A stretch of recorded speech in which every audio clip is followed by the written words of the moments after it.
your name, and you become a member of a fraternity that includes some of the world's best. The emotion, the nerves. With 2 races remaining, it is wide open and charging upon the championship. The battle up front is between Brian Herta Autosport teammates. That team sitting there in 3rd spot, they are really a threat for this championship right now. There's a lot of meat on the bone in terms of points. And here's a little push and shove. Oh, little bump there, and that's a championship leader is off the road. That was crazy there by the 4 car, and he's taken out the TCR leader. Today, it's all about the Michelin Pilot Challenge. What a better place to run, none other than at the Indianapolis Motor Speedway.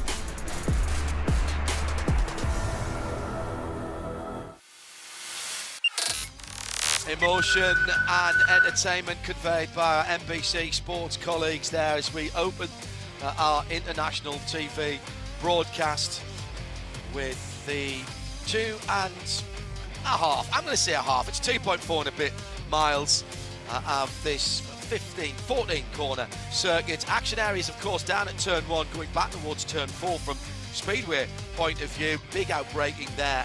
We've seen all kinds of issues at turn 7 this weekend, and at 12:13 we've got 14 highlighted, not because it's an action area necessarily for incident, but you really have to get it absolutely right coming out of there, because Ryan Marine, who's alongside me in the Ford Racing Global Broadcast Centre, the best opportunity to pass is down at turn 1, and that is a long full throttle run out from turn 13 to turn 1. And all starts in that turn 13-14 complex down the 5/8 of a mile front straightaway at the Indianapolis Motor Speedway, and a big break zone there at the end into turn 1, which definitely is a problem spot to keep an eye on, especially on this initial start. It's wide enough going into turn 1 to maybe make it 4, possibly 5 wide, but by the time you get to apex, you'd better have it down to 2 wide, or else it will end in tears. Now, we normally don't hear a pit report from Arjuna Kankapati, our BDO pit lane reporter, until the cars are rolling, but it's not good news, I'm afraid, for one of our 41 competitors. Arjuna, what's the issue on pit lane? It is the CSM 16, the Porsche 718 Cayman, that is currently being pushed backwards down pit lane. John, the car initially, I'm not sure if it was fired up when the other cars around them were rolling, but when Zach Veach was trying to stab at the throttle, there was a whole bunch of smoke coming out the exhaust, and there was a look of resignation on the engineer's face and a look of frustration from the driver as well. I'm not quite sure if that's an issue that will be repairable, and heartbreaking as well. Let's not forget CSM based out here in Indianapolis. Not the way you want to get your home race started, or indeed not started. We'll hear more from our BDO pit lane reporter Arjuna Kankapati throughout the 2 hours of this competitive, very competitive field as they work their way around their second and final formation lap, as Luca Mars has captured pole position for RS1 Runaway Championship leaders. There is a slight possibility that they could win the championship and confirm it, that number 28 red, white and black Porsche today. They need to leave here with 350 points or more in their back pocket over their nearest rivals. It'll be the Ford Mustang GT4 of Montgomery McAleer Racing alongside Nate Cicero starts that car. Then Ford Cork for Copeland Motorsports in the best of the Toyotas. He's got Jake Walker from Turner Motorsport for company there. The second part of the grid is the touring car, and that is a TCR class, another global formula. GS runs to international GT4 regulations, and it's a first ever pole position for Victor Gonzalez Racing Team. Now, they've been with many manufacturers down through the years, and Ryan and I have been looking back, and we couldn't quite believe that VGRT didn't have a pole position before. They've also captured the first ever pole position for Cupra in IMSA competition, the Spanish sporting arm of the VAG group, with their Leon VZ TCR, with Audi from Precision Racing LA alongside them, and then the Honda Civic MMG, real form team at the moment, LP Montour starting the 93, with the best of the Hyundais being Mason Felipe in fourth position in the number 98 car. That TCR battle top of the championship, a bunch of teams with just 30 points, 30 points between them. Our IMSA Corvette safety car, well, actually it was a pace car, pacing them around the 2 formation laps. If we see it again, it'll be a safety car, has headed to the famous pit lane. We are ready to go green for 2 hours of action, entertainment, and probably a little bit of incident. Michelin Pilot Challenge never leaves us short. Green flag is in the air. Luca Mars gets his foot down and hugs the wall on the right-hand side. Here comes Nate Cicero in the blue and black striped Ford Mustang from the outside. Looks like a decent start from everybody here. I can see Bryce Ward going down the inside in the number 57, trying to make up positions in his AMG for a Winward Racing from 11th spot. Here come the TCRs. They're already fanning out into a sort of echelon. It almost looks like a Tour de France peloton there, as they were in a perfect triangle coming down to turn 1. Here's the pole sitter Eric Powell, who leads in that light grey coloured Cupra. Everybody getting through there. He says, I'm just waiting to see everybody come through turn 3. Yeah, they have. Nice big gap between the back of the GS field and the front of the TCR, and that's because the TCRs are extremely efficient through the twisty parts of the circuit, and we have got some cars and driver combinations there who are quicker than the back of the GS field. Ryan Marine, first job done for Luca Mars in this challenge, this chase for the championship. He's held off Nate Cicero in the big V8 Mustang, and he'll come round to, I think, cross the line leading. I may have just said that a little bit too early though, as Cicero gets a good run through 13 and 14 onto the start-finish straight. Unleashing the ponies in that Mustang is Nate Cicero, who's been the quickest guy in qualifying in this series over the past several weekends. Nipped for pole just barely by Luca Mars, who does cross the Art of Bricks first. What a great showcase of the young talent in this series, though, John. In the top 3, Luca Mars, Nate Cicero, Ford Koch running nose to tail, and Paul Holton giving chase. Got a really good start, already up to the 4th spot. So already Eric Powell has put Zach Veitch behind him. In fact, I think Zach's got a problem in the CSM. Oh, of course, that was the car that started in the pit lane. Forget that. That car's gone behind the wall. My apologies. Just seeing that being reflected on the timing tower. So as they come through onto Holman Boulevard for the second time of asking, it is as you were pretty much at the front of the field. Porsche, Ford Mustang, Toyota, Aston Martin, Ford Mustang, BMW, McLaren Artura, then 3 BMWs to make up the top 10 in TCR, Cupra, Audi, Honda, Hyundai, Cupra. That's Eduardo Gore moving up there as well. Then more Brian Herter Autosport, Hyundais, the Civic of Dr. Will Talley in 8th position. The top 10 made up by Baker Racing's Audi with Sam Baker on board and Preston Brown for another Hyundai Elantra. So good news is we've got everybody going now. Already the pit wall will be running their calculations, Ryan, because this is a circuit that is a lot of flat out running.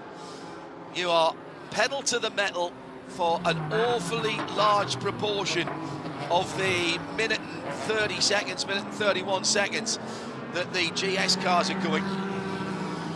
And therefore, it's far more likely to be fuel management rather than Michelin tyre management in terms of your strategy today. Yeah, I think that's true for GS. I'm not sure exactly in TCR. Typically, they can make the hour without too much trouble, but here this could be an exception, and all of that goes out the window, even if we just get a little bit of a full course yellow at one point or another in this race. I want to give a quick shout out to the start from Sean McAllister, John, from 13th on the grid up to 8th, 5 positions gained on the first lap, and that's really important because they're trying to at least stay in the championship conversation going into the finale. They trail Haywood and Mars by 240 points coming into the weekend, and we're lamenting a poor qualifying effort. That means they've got some work to do. As you see on the graphic, 360 points down to the leaders as they run. Altsman, solid run here so far, obviously, with his teammate Cicero in the car, keeping pace with Mars and at least keeping them in championship contention going into the final round with 350 points on offer after today's race. Well, Sean McAllister wasn't overly optimistic when he talked to Arjuna Kankapati in the countdown to green, said it was a bit of an uphill struggle.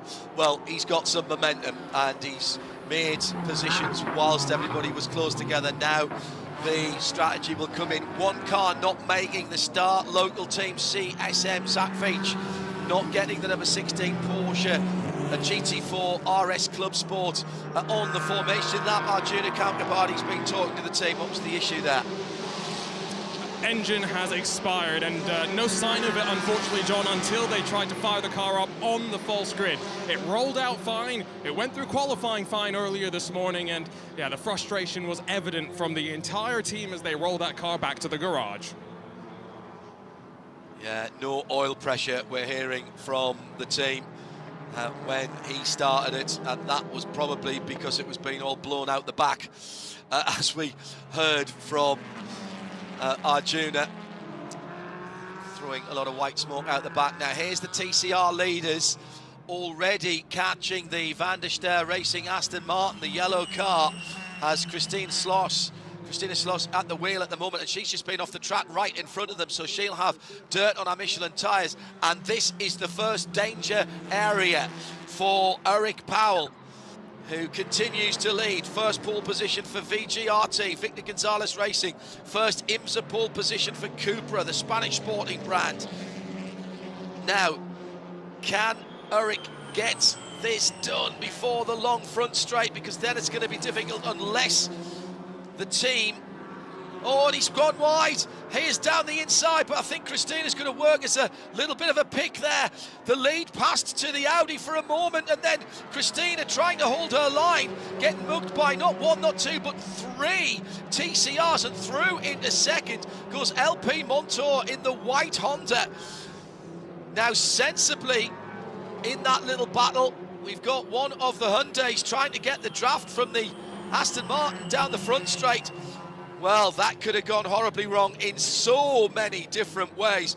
It was actually heads-up driving from everybody, including Christina, who just held her line. Christine Sloss in the Van der Ster Racing Aston, unwittingly getting involved in the TCR battle at the front of the field.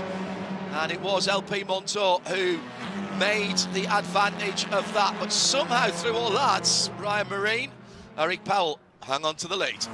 Somehow, it's a great way of putting it. It was really, really close. It looked like he had read the traffic wrong, left the door open to the inside, and Celso Neto was on the attack, but ultimately he didn't have that traffic come back his way. Powell held on to the advantage, and LP Montour was able to take advantage of the traffic to get up into the second spot. LP very much part of the championship battle, by the way, one of three crews that have a chance to go for the title. In fact, as they run, they would take the championship lead away from the couple of crews that are ahead of them in points coming into the weekend. So they need to be heads up. The two drivers around LP, not part of the championship battle, and that could very well factor into their decision-making as the race plays out. AR Motorsports' David Hampton going for a little spin at the turn 12 part of the circuit, and he's got that pointing back in the right direction as he heads on with his Porsche, that number 14 car. It's ridiculously close in TCR, to the point where a position here or there by either you or indeed one of the teams you're fighting, or somebody gets in between you and one of the teams you are fighting, and the championship lead could be changing lap on lap. We'll try and keep you up to date with that as we go through, courtesy of our outstanding production team in Concord NASCAR Productions. They've got the algorithm running and they pass us the information.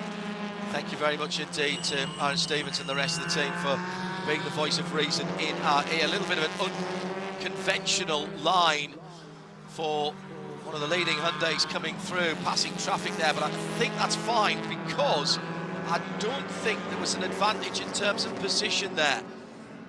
It will be, of course, up to the race stewards to take a look at that. Race control. Now, car number 54 has taken an early drive through the pit lane. That is the Toyota Supra. Caio Chavez lined up on the wrong side, drive-through penalty. I was talking with Cameron McLeod, Core Motorsports debutant, in the number 60 car this week, and I said, if you start, make sure that you do not break lines before the start-finish line. Well, he's managed not to do that, and he's gone up from 8th to 5th, and that is a great start for that Ford Mustang for Core Motorsports as the Toyota comes slowly down the pit lane, and that is absolutely heartbreaking early on. But the good news, Ryan, is he's got the better part of 2 hours to get that back, and so have the team. It's true, but it goes to show how penalizing a drive-through penalty is here at this track. It's a really long pit lane. It takes about 52 seconds at the pit lane speed limit to make that trek down the pit lane, and so we're talking basically half of a lap that you lose anytime you have to do that drive-through. So they'll have a lot of work to do to try and recover from that miscue. By the way, the other car involved when we saw the spinning David Hampton AR Motorsports Porsche was Frank Depew in the Rebel Rock Racing Aston Martin, the number 71 car. That has gone to race control for consideration. Across the line, Luca Mars, just by a scant 3/4 of a second from Nate Cicero. Porsche from Ford, from Toyota, from Aston, from Ford, from 2 BMWs. Sean McAllister up to 7th position, coming through, desperately trying to keep Car Bomb with Peregrine Racing in the fight. But now the battle for the lead in TCR is on the front straight, coming to the yard of bricks. We'll head for a BDO pit report in just a second. Who gets the better drag down the front straight? The grey Cupra holding on to it at the moment, and it's the battle for second. Big slide, slithery moment from the 3rd place car. That is the Audi of Thelton Neto, trying to get down the inside of the white Honda Civic there. Just couldn't make it happen. Big stopping down there at turn 1. More traffic coming as well. We'll stay with this battle for just a second through the chicane at 5 and 6 onto the middle, the infield straight, Holman Boulevard it's called, under the drive over bridge, and they've got, I think that's David Hampton right ahead of them. Yes, it is, the man who spun earlier on. Now there was another shortcut taking at turn 1, this time by another one of the Hyundais. It was Preston Brown, but again I think that is avoiding an incident there, and as long as he's not made up any positions, it's all when they're passing some of the slower GS cars. Oh no, it has been. So the number 18 car has been penalised for that shortcut, so that was Lance Bergstein early on, so it looks to me as though that will be the standard. Frank Depew has been given incident responsibility for that hit on David Hampton, so he'll have to come down pit lane. And whilst I wait for everything else to be penalised, let's go down to the pit lane. A BDO pit lane report from Arjuna. I'm standing in the MMG camp with Carl Whitmer as we watch this battle for the TCR lead. Carl, the championship is uber close, and qualifying points could be important as well. How have you approached this weekend? 2 weekends left to go. I mean, it's easy to sort of overthink in this situation, but we can't. We got to stick to, session to session, lap to lap, and battle to battle. You don't want to be too aggressive, but, you also got to do what you have to do to get points. So, the guys at MMG, HRC, and Yas have done an incredible job. LP's doing a killer stint, so we got to make sure we get there on fuel. It's tight, like a little too tight for comfort, so we'll deal with that. And tire deg, of course. It's really hot today, so, try and protect it as much as we could. The Cupra looks quite quick, and you and I were talking yesterday. You wouldn't mind if the Cupra wins as long as it helps you take points off your championship rivals.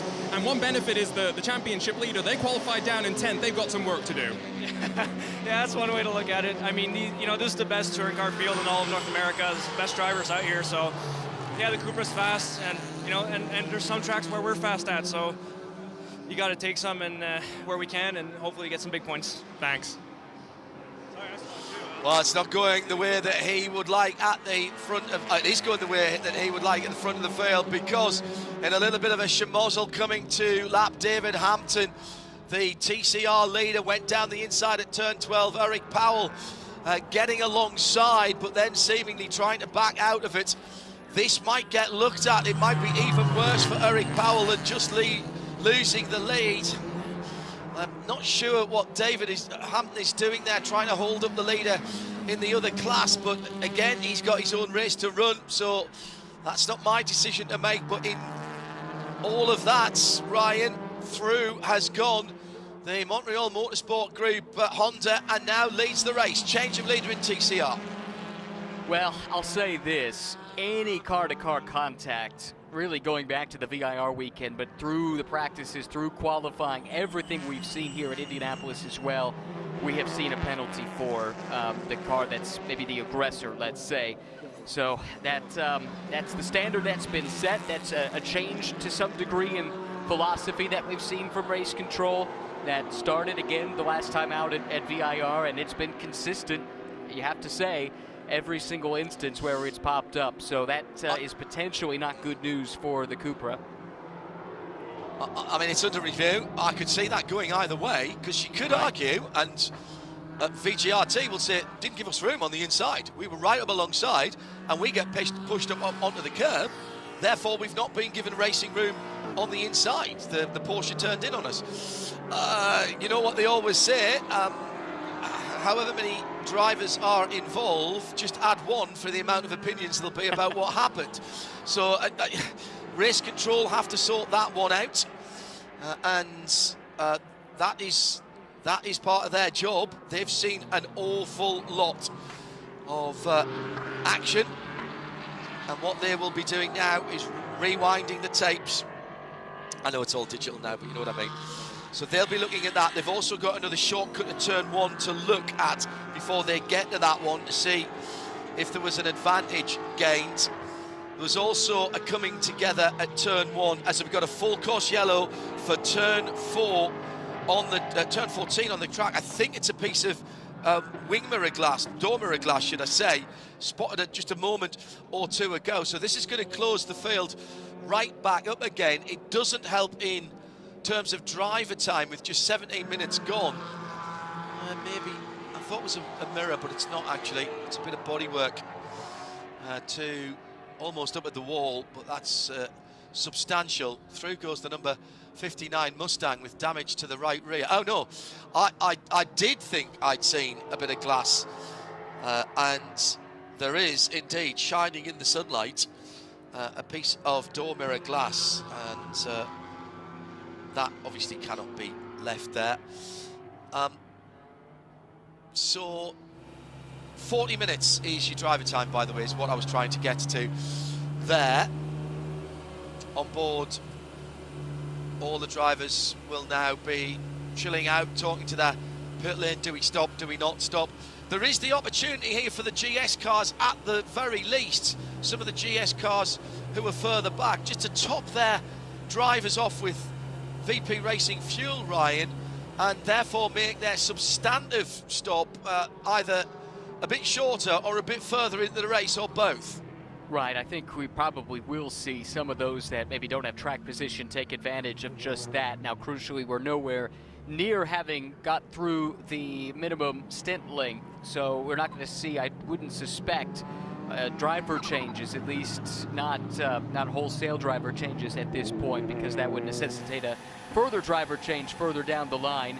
But yeah, I think you bring up a good point that we're at a stage now where a top-off could really open up the window to make it an easy one-stopper from here on out. And I think if you're in a position outside the top 10, you might as well take that chance and open up that window for yourself, especially for the GS cars who were most marginal relative to the TCRs on making this a one-stop race to begin with. Pits are up for GS. Car barn number 4, Bill Kane's BMW's gone behind the wall. Zach Veach and CSM didn't start their Porsche with an engine issue as they were firing it up, ready to go out on the formation lap. Let's see who comes into the pit lane. Well, the number 18 Hyundai, of course, shortcut turn one. Another car did that just after that as well, and that was the number 76 Hyundai. Haven't seen a penalty for that one yet. I suppose it'll be coming. That's the Preston Brown car. And also we saw some activity as well at turn one. We're talking about car-to-car contact. It was the Motorsport in Action. Alexandra Hayner-driven machine got a rather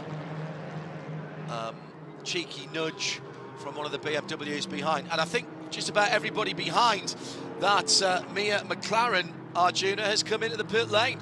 Leader stays out, but a huge amount of cars from what, 5th or 6th on down have come into the pit lane.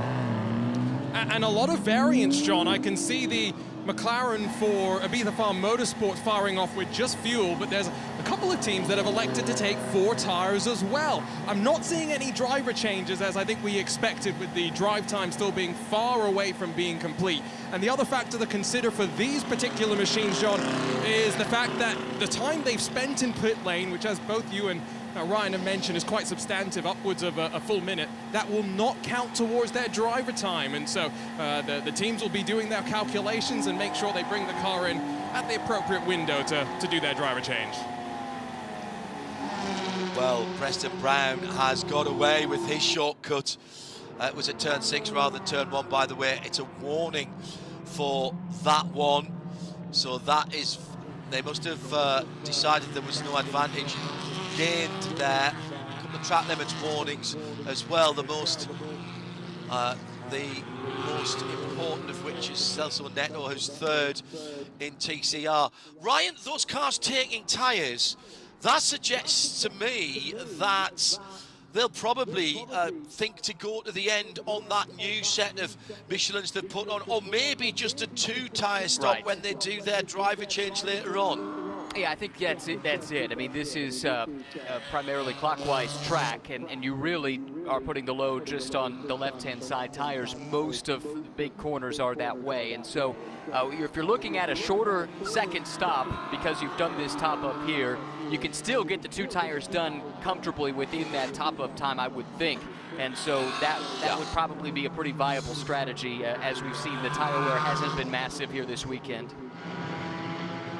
Massive split in the top of the TCRs. Brian Herter Autosport stay out with their 33 car and with the number 9 Hyundai, but the leader and everybody behind has followed him in. Here's a BDO pit lane report from Arjuna. And this goes to what Carl Whitmer had just been telling us, that it was very, very marginal to get to the top of the hour without a little bit of assistance. And I think all these teams have recognized that this will help them not just get to the hour, but get beyond the top of the hour, John. And as we saw with some of the GS pit stops, there's a split here as well. But I think for the most part, it's just front tires for the cars that elect to change the rubber underneath them. A very good pit stop for MMG. They'll lead the race off of pit lane.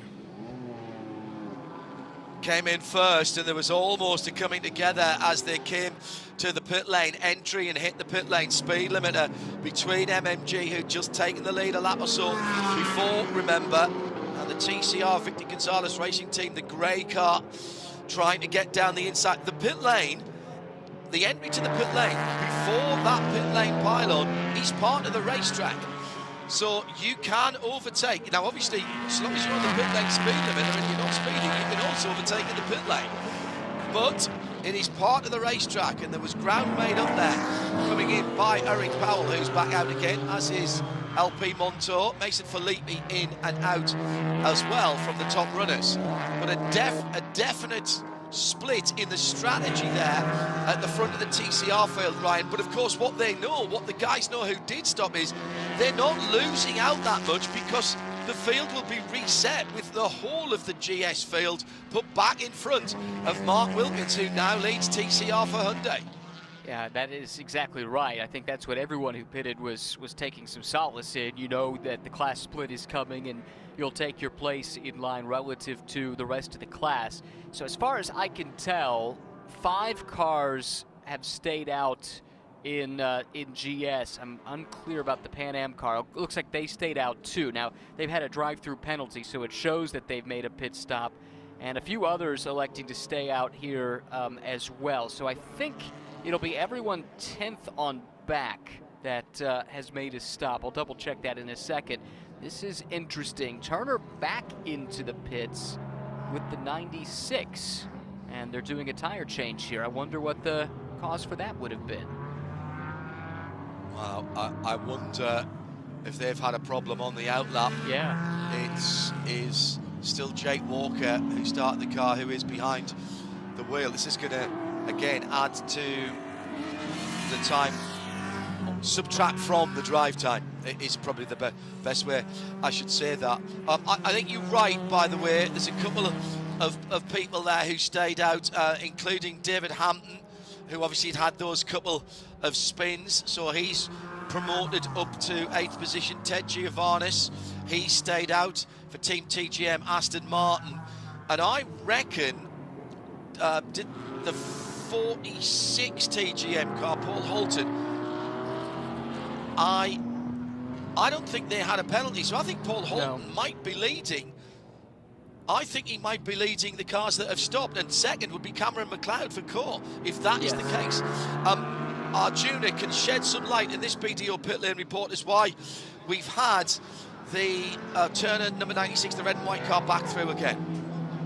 Quickly caught up with Patrick Gallagher, who said they just unfortunately missed the pit box and had to trundle all the way down pit lane, go around and return to the pit box. And John, again, if that's something that happens in green flag pit stops, that would be so costly to any team. They would be guaranteed to go down a lap, but fortunately under full course yellow, Turner still in the game. Yeah, and the class split was done very quickly because we're now going back to green. Luca Mars has not stopped. He'll come back to the green flag with 27 minutes having elapsed, so 1.5 hours to go. The first quarter of the race, if you like, has been completed. 3 across the line behind the first half dozen or 7 cars. Make that 4 as they're trying to make it 4 across the track, down the inside for one of the Mustangs coming through. I think that is Cameron. It is Cameron McLeod who is coming through. Well, my goodness me, this might be his first IMSA start, but that is a huge move. That puts him at the front of the cars, I reckon, who've made a pit stop. And he was pretty solidly down the inside there on the brakes to turn 1, Ryan. Power move. Oh, that was fantastic. He's coming to grips with this pretty quickly, isn't he? And no surprise. Interesting hearing of the combination, or the conversation rather, about the switch between the Mustang Challenge car and the GT4 car, and really being very similar, and that's definitely helped him in this transition. But how impressive has he been in his first race on U.S. soil? Early contender for our GS Michelin moment of the race there. I've actually written that one down. That was stunning to watch on that restart.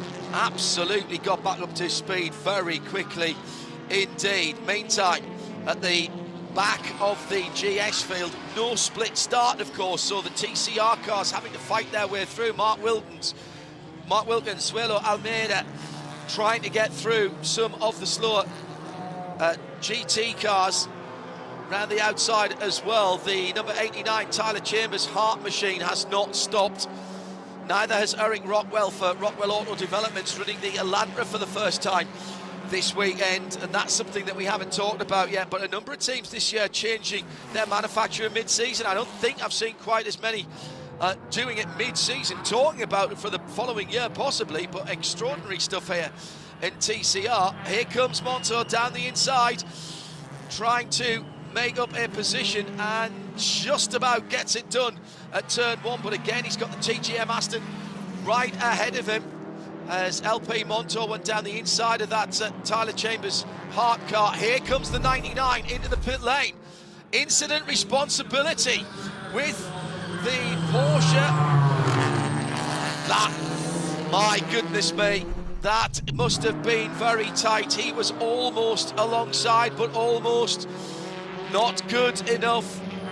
And of course, he can't serve that under yellow, so he's having to do it now. He's going to lose 3/4 of a lap. 52 seconds in the pit lane at pit lane speed limit speed. And just think how quick the cars are going down the front straight.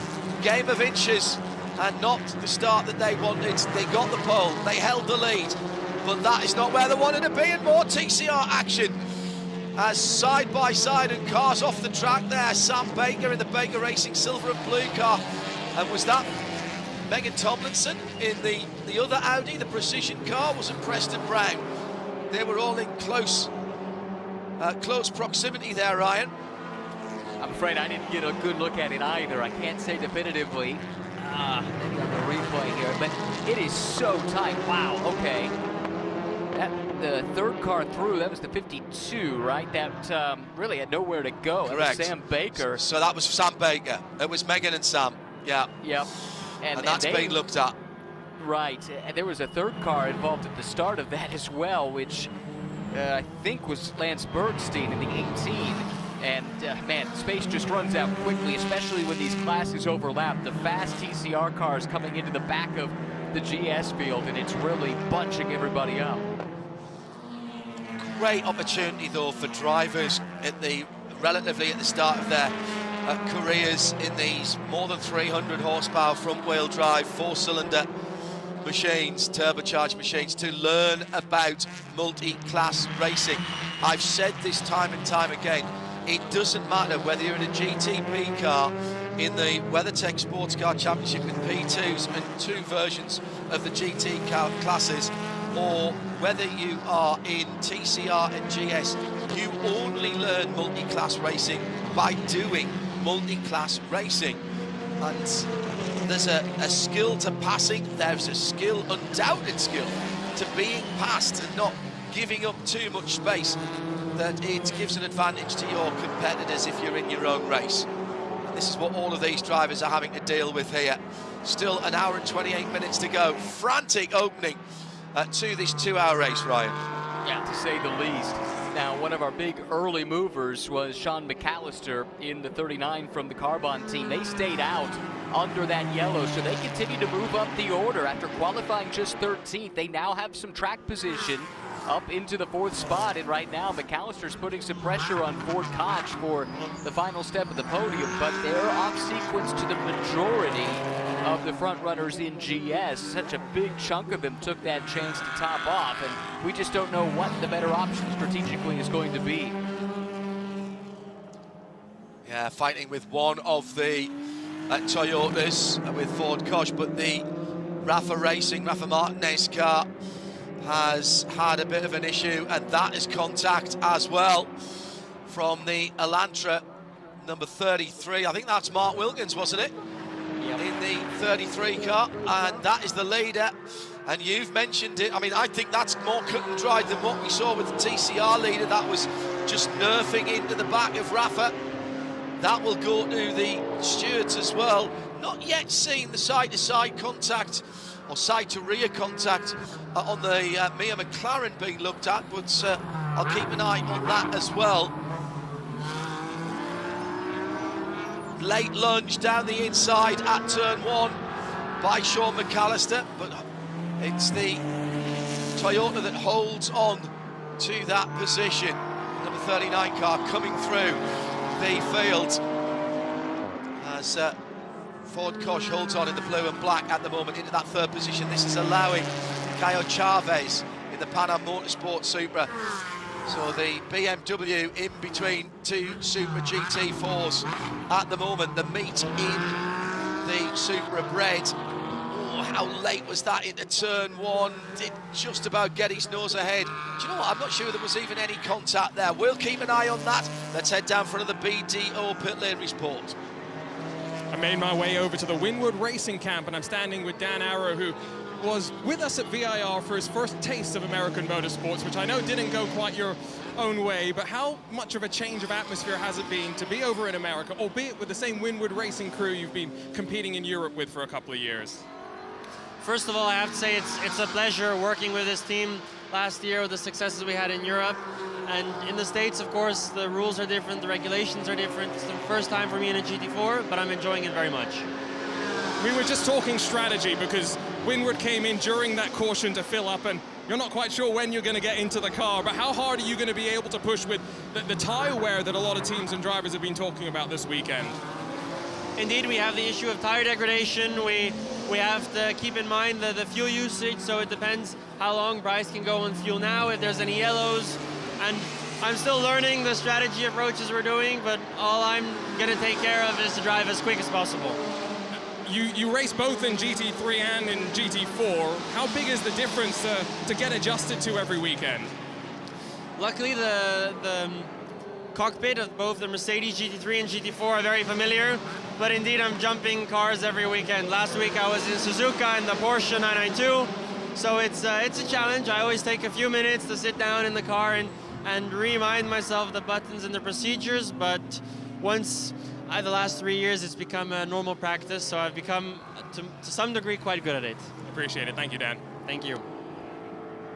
Impressive young Dutchman, really cool to see him get this chance. He referenced that run at the Suzuka 1,000 kilometer a weekend ago. Finished runner-up in the silver class there. He was runner-up at the 24 Hours of Spa in class earlier this summer, and actually had a strong top 10 run in class at the Nürburgring 24 this year. But a very busy guy, won a GT World Challenge Europe Endurance Cup Class Championship last year with this Windward Racing team, and when they were looking for a change of pace, let's say, alongside Bryce Ward in the cockpit of that GT4 Mercedes, that was the choice that they elected to make. Incidentally, his last name isn't really Arrow, so it's actually Dutch for arrow, but to make it easier on us poor Americans, he races under the Arrow moniker when he comes and races in Anglophone country, but certainly a young talent to keep an eye on. Meanwhile, battle breaking out on the racetrack here. And right now, Sean McAllister has gone from hunter to hunted. Caio Chavez, what a recovery for the Pan Am team. They had the drive-through penalty earlier in the race for lining up on the wrong side of the grid, if you recall. Very strange penalty. But able to stay on the lead lap, caught the full course yellow, and then stayed out during the pit sequence to get back to the lead of the race. And now, strong run for Chavez, who, along with this team, have been very quick this year. Haven't necessarily had the results to show for it, but doing a stout job right now after being handed a lifeline with the full course yellow. Putting in good lap times right now, chasing down Sean McAllister for what is 4th and 5th on the racetrack. Luca Mars continues to lead at 0.6 of a second over Nate Cicero. Ford Koch, who has the fastest lap of the race, remarkably, in just his second start in Michelin Pilot Challenge. He sits in 3rd for the Copeland team, then McAllister and Chavez.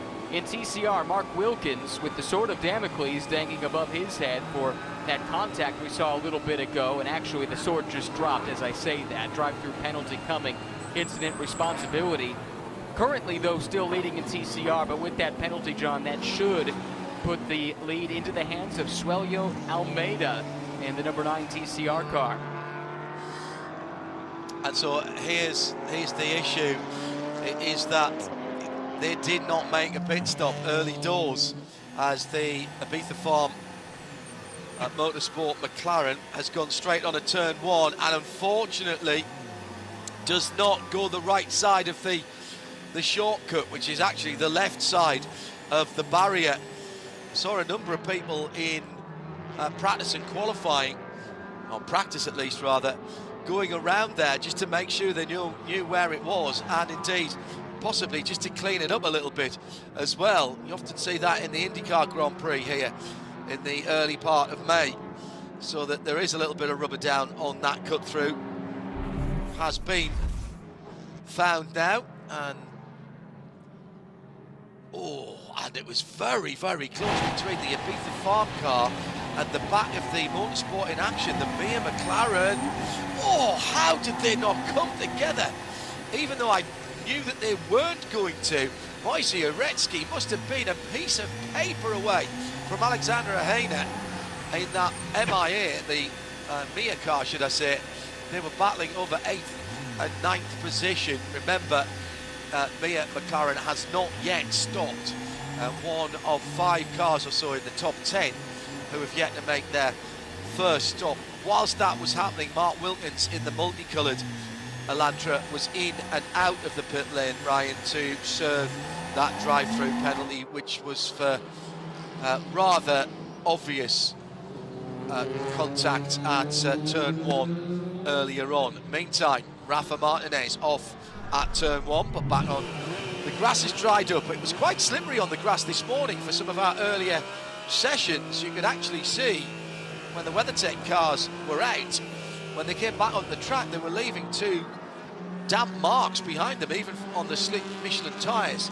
But that grass has dried up a little bit, and we will have the 4 qualifying sessions for you coming up after this race. TCR, as they run, it is tied exactly between the number 93 crew in the Honda, Carl Whitman, LP Montour, Harry Gottsacker on his own, 25-10, and the DuPont Brown crew in their Hyundai are only 50 points further back. That's how tight it is at the front of the TCR field. And battles, we heard one of the drivers earlier on saying, didn't we, best TCR, best touring car field in North America, and it's producing the best racing as well. This puts me in mind of the old World Touring Car Championship that we used to know and love, Ryan.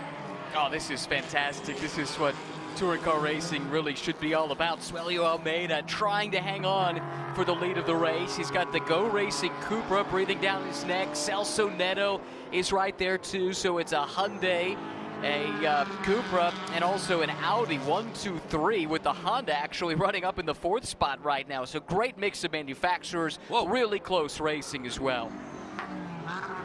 Oh, big panic there as I just looked up to see what was going on there, and yeah, the leader went wide. Whoa.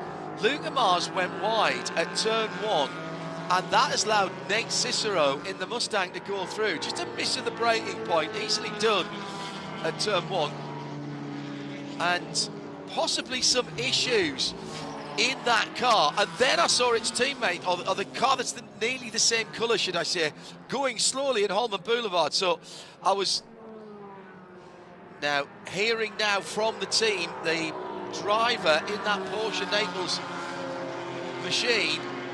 This is the number 28 championship leader, Paul Sitter, and leading the race until last lap. Brake pedal went to the floor, so they have got brake pressure issues on that Cayman. Yeah. Down to the scene of the crime last time around. Let's have a look. Gets it slowed down this time around.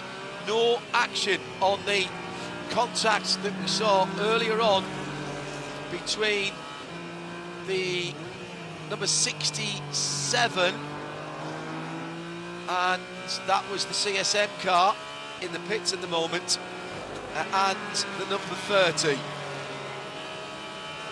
Radiator damage on that number 67 car, so Scott Thompson and the LAP Ford Mustang and that Porsche coming together, and just being told from our BDO pit lane reporter, radiator damage on that car in the pit lane, the 67 of Gordon Scully. Well, this is not exactly how this was meant to go to the script today for RSM. And this is going to be a long afternoon with an hour and 17 and 11, 10, 9, 8 seconds to go, Ryan Marine, with a long brake pedal at this track of anywhere. And we're getting a look at the onboard shot with Luca Mars, and going into every big brake zone, you can see him pumping the brake pedal with the left foot just to make sure he's got something when he gets to the big brake zone. And he's lost a ton of time to Cicero since Cicero got by, so they'll be managing that. He's made some cockpit adjustments as well, trying to stay on top of it, but that has to have them really nervous. We talked about them coming in with a massive championship lead, 240 points, and talking about potentially there was a mathematical situation where they could leave Indianapolis with basically both hands on the championship trophy going into the season finale. But this is the kind of thing that could really be a major setback for them. Into the pit lane, and that is Ted Giovannis, just gone over the 40 minutes. So this is a planned pit stop. Ted's done his driver time in about 2 or 3 minutes more. So he is done for the day. How about the battle in TCR?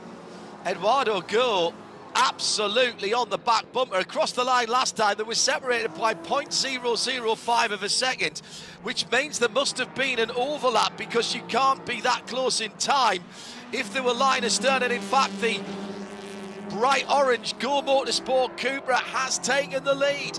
The Cupra VZ is absolutely the car to have today. On pole position for Victor Gonzalez Racing Team, but now with their penalty, of course, Eric Powell down in 16th position. But what a run for Eduardo Go. They were the early adopters, I suppose you could say, Ryan, of the Cupra brand. Right, we saw them debut the car at Daytona, didn't we? And they've been quick throughout the course of the year, and they were doing it solo effectively. It's the only Cupra in the field until the VGRT team showed up and made that switch a couple of rounds back, and subsequently both operations have run really fast. But this has been maybe the best performance yet from Eddie and Eduardo Go in their family-run team to drive to the front of this race. Really impressive stuff. Now here's a announcement from Race Control with potential championship implications. We've got the 98 and the 71 under review. 71 is a GS car, that's Frank Depew, but 98, that's Mason Filippi, whose co-driver Harry Gonsacker is in the championship hunt in TCR. Mason missed out on one of the rounds while he was competing at the Nürburgring earlier this year, so let's keep an eye on that one. It's just come through, Ryan, and I'm afraid the guilty party is the TCR car. It will be a drive-through for the Hyundai number 98. So that is huge news for Mason Filippi, down in 6th position at the moment, but garnering points. But it is so tight in that TCR running, that is going to take them way back down. And if we stay green now, that is going to be a heck of a job for them to come back through. Hello to Thomas Richer, tuning in from Germany to see this excitement unfolding here. Incredible stuff. We did mention the 33, didn't we? Yes, they've already come through. That was the multicoloured Hyundai. Well, that is just going to blow that one apart again. The big story for me now is how can RS1 hang on to this second position? The points gap is still considerable between Luca and his teammate and Jensen Oldsman. Now Jensen's on his own in second position in the championship because he hasn't had the same co-driver. Nate Cicero doing everything that he can for Jensen at the moment.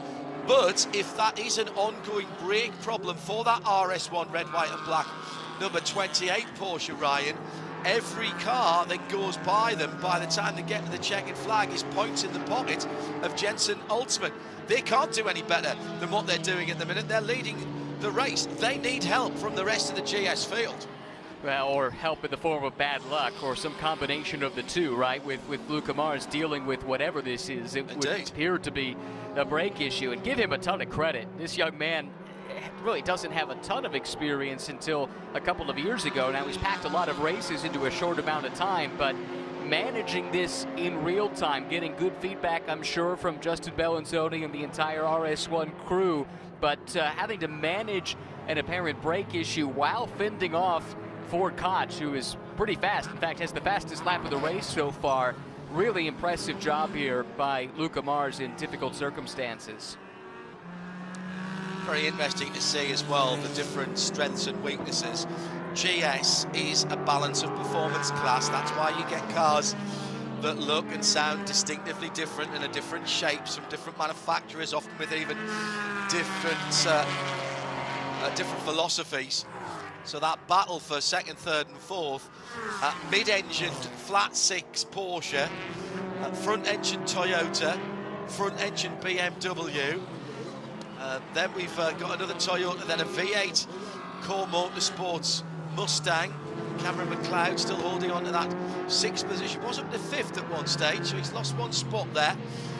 Love to see the variety, but they are just slightly different. They make their lap time in slightly different ways, and it is being able to understand and exploit your opponent's weaknesses with your advantages and your strengths. Into the pit lane for Mason Filippi, taking his medicine now for that drive-through penalty. 52 seconds on the pit lane speed limit, which is 60 kilometers an hour, 40 miles an hour. Wow, great battle going through the TCRs now.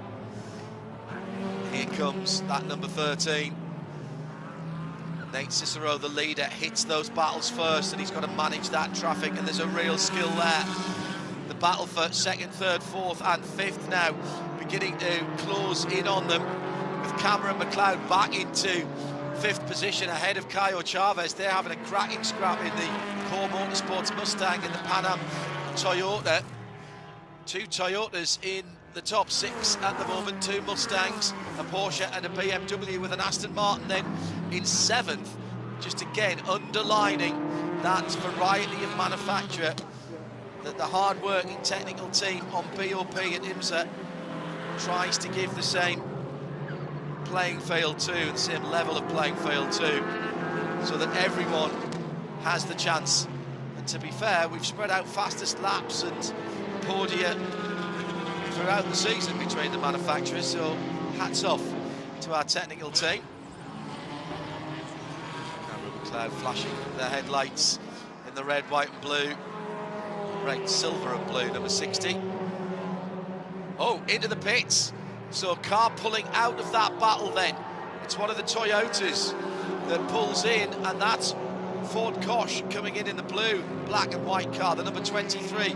So that's the first of them to blink, with what, 51 minutes gone, but a little bit of safety car. In fact, both of the Toyotas there. Caio Chavez in the bright orange Pan Am car coming in as well. Let's head for a BDO pit lane report down to Arjuna. I'm unfortunately at the other end of pit lane, John, trying to get word on RS1, but what I will be able to update you all on is that Jackson Bell was actually in the hospital about a week ago. He was had the flu, was very under the weather, and they pumped him full of fluids, and he is raring to go once again. The Copeland Motorsports crew that got disqualified from qualifying at VIR and had to charge their way back through the field. And John, when I was talking to Jackson just before the race, he said that they are confirmed to come back for a full season in 2026, and they're using these 3 rounds of the 2025 season to get familiar with the car, get familiar with the series as well, and they are raring to go for their full season campaign. Well, this could be even more drama, because down at turn 1, we have got Hyundai number 18 stopping in the runoff, hasn't made the run through, full course yellow. So those two Toyotas who've just made their pit stop, oh my goodness me, it is birthday, Christmas, all coming together, because they now have made their pit stop. Now let's see how they filter back in. The EMR safety truck is already there, one of our official Chevy safety trucks at IMSA. And that, I think, is a mechanical for that number 18 Hyundai. Hans Bergstein started the car. I think it was dead stick, Ryan, to be honest, because he didn't even try to get it around and take the shortcut. He just let the car roll straight on at turn 1. I think you could be onto something there. It's been a frustrating day for them. Already had the drive-through penalty. Never really had a chance to showcase their pace today, unfortunately, and it does look like something's gone awry. One thing I need to check on, again, this is a long pit lane here, and you lose a ton of time. I don't think that Ford Koch would have lost a lap to the leader, but I do need to double check that. Can you see it on the map? I'm trying to see where they came out. Because as long as they stayed on the lead lap, then yes, they're in good shape, but that's the risk you run with a short lap and a long pit lane here at IMS. Right, so the cars have now been taken over. It's Vernon Neugebauer for Pan Am Motorsport and Jackson Bell in the Copeland car. So 54 and 23 are the cars that we are talking about. Our leader, Nate Cicero, is going into turn 10 at the moment. And I'm just checking further back down the road to see where those two cars are. I think they're okay. I think they're okay. But frankly, even if they did go a lap down, they would get the lap down but back by staying out. Well, they would cycle back through. The caveat to that, though, is that assumes everyone that's pitted already would pit now. Yes, that's a very good point.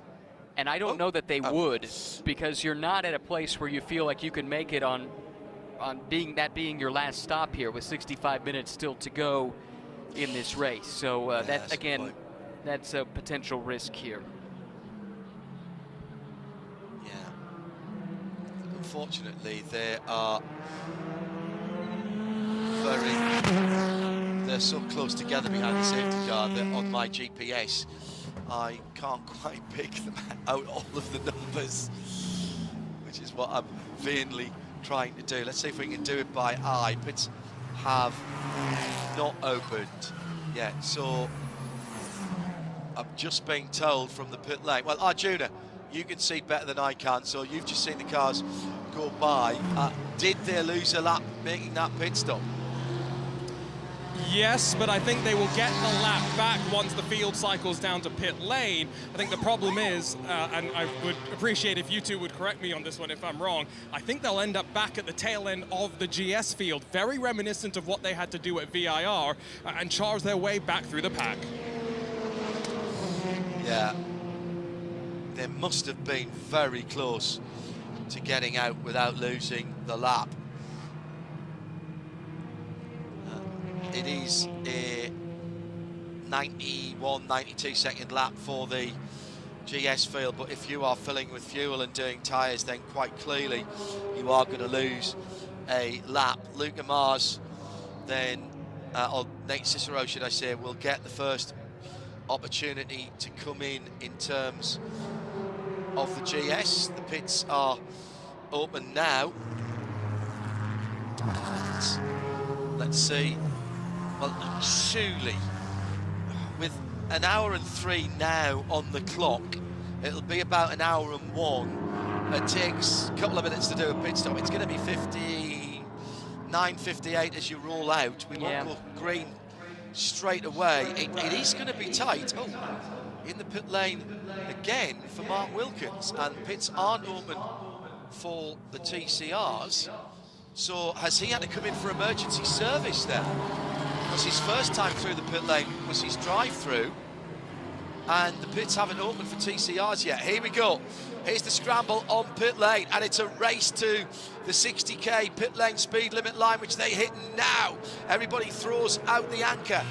And Nate Cicero, Luca Mars, Cameron McLeod coming in into the pits in 3rd position across the pit lane line. Mustang, Porsche, Ford, Mustang, BMW. Arjuna Kankapati watches the GS leaders coming in. All of the top 13 GS cars in the pit lane, Arjuna. And this is very, very marginal to make it to the end in my mind, which means I'm not expecting any 2-tire stop. It should be 4 for everybody in the field. Remember, McCumbee McAleer, they led into pit lane at VIR before gearbox issues took them out of contention. Let's see what Nate Cicero and Jensen Altzman can do as they make that driver swap. I'm stood in front of RS1, though, as they go to work on changing all 4 Michelin tires. It is a set of scrub tires as well. They don't want the sticker tires, which might take a little bit longer to get into their operating window. A very good driver change from Jan Halen to slide into the seat of that car, as now Luca helps him get buckled up, and they've got the door closed before they've even started the 3rd and 4th wheels, which, remember, with 5 lug nuts on these Pilot Challenge cars, it's a bit more work for the crew than in the IMSA WeatherTech SportsCar Championship. which of course do have extra crew members as well. Very good stop from RS1 though, just waiting for the fuel to go in. It's the TGM 46 that is first away and off of the lane. McCumbee McAleer are going to lose at least 3 car positions on track, and they come out alongside of Core Motorsports' 59, and RS1 just in front of them as well. We're talking millimeters between the championship rivals as they try and blend back into the transition lane.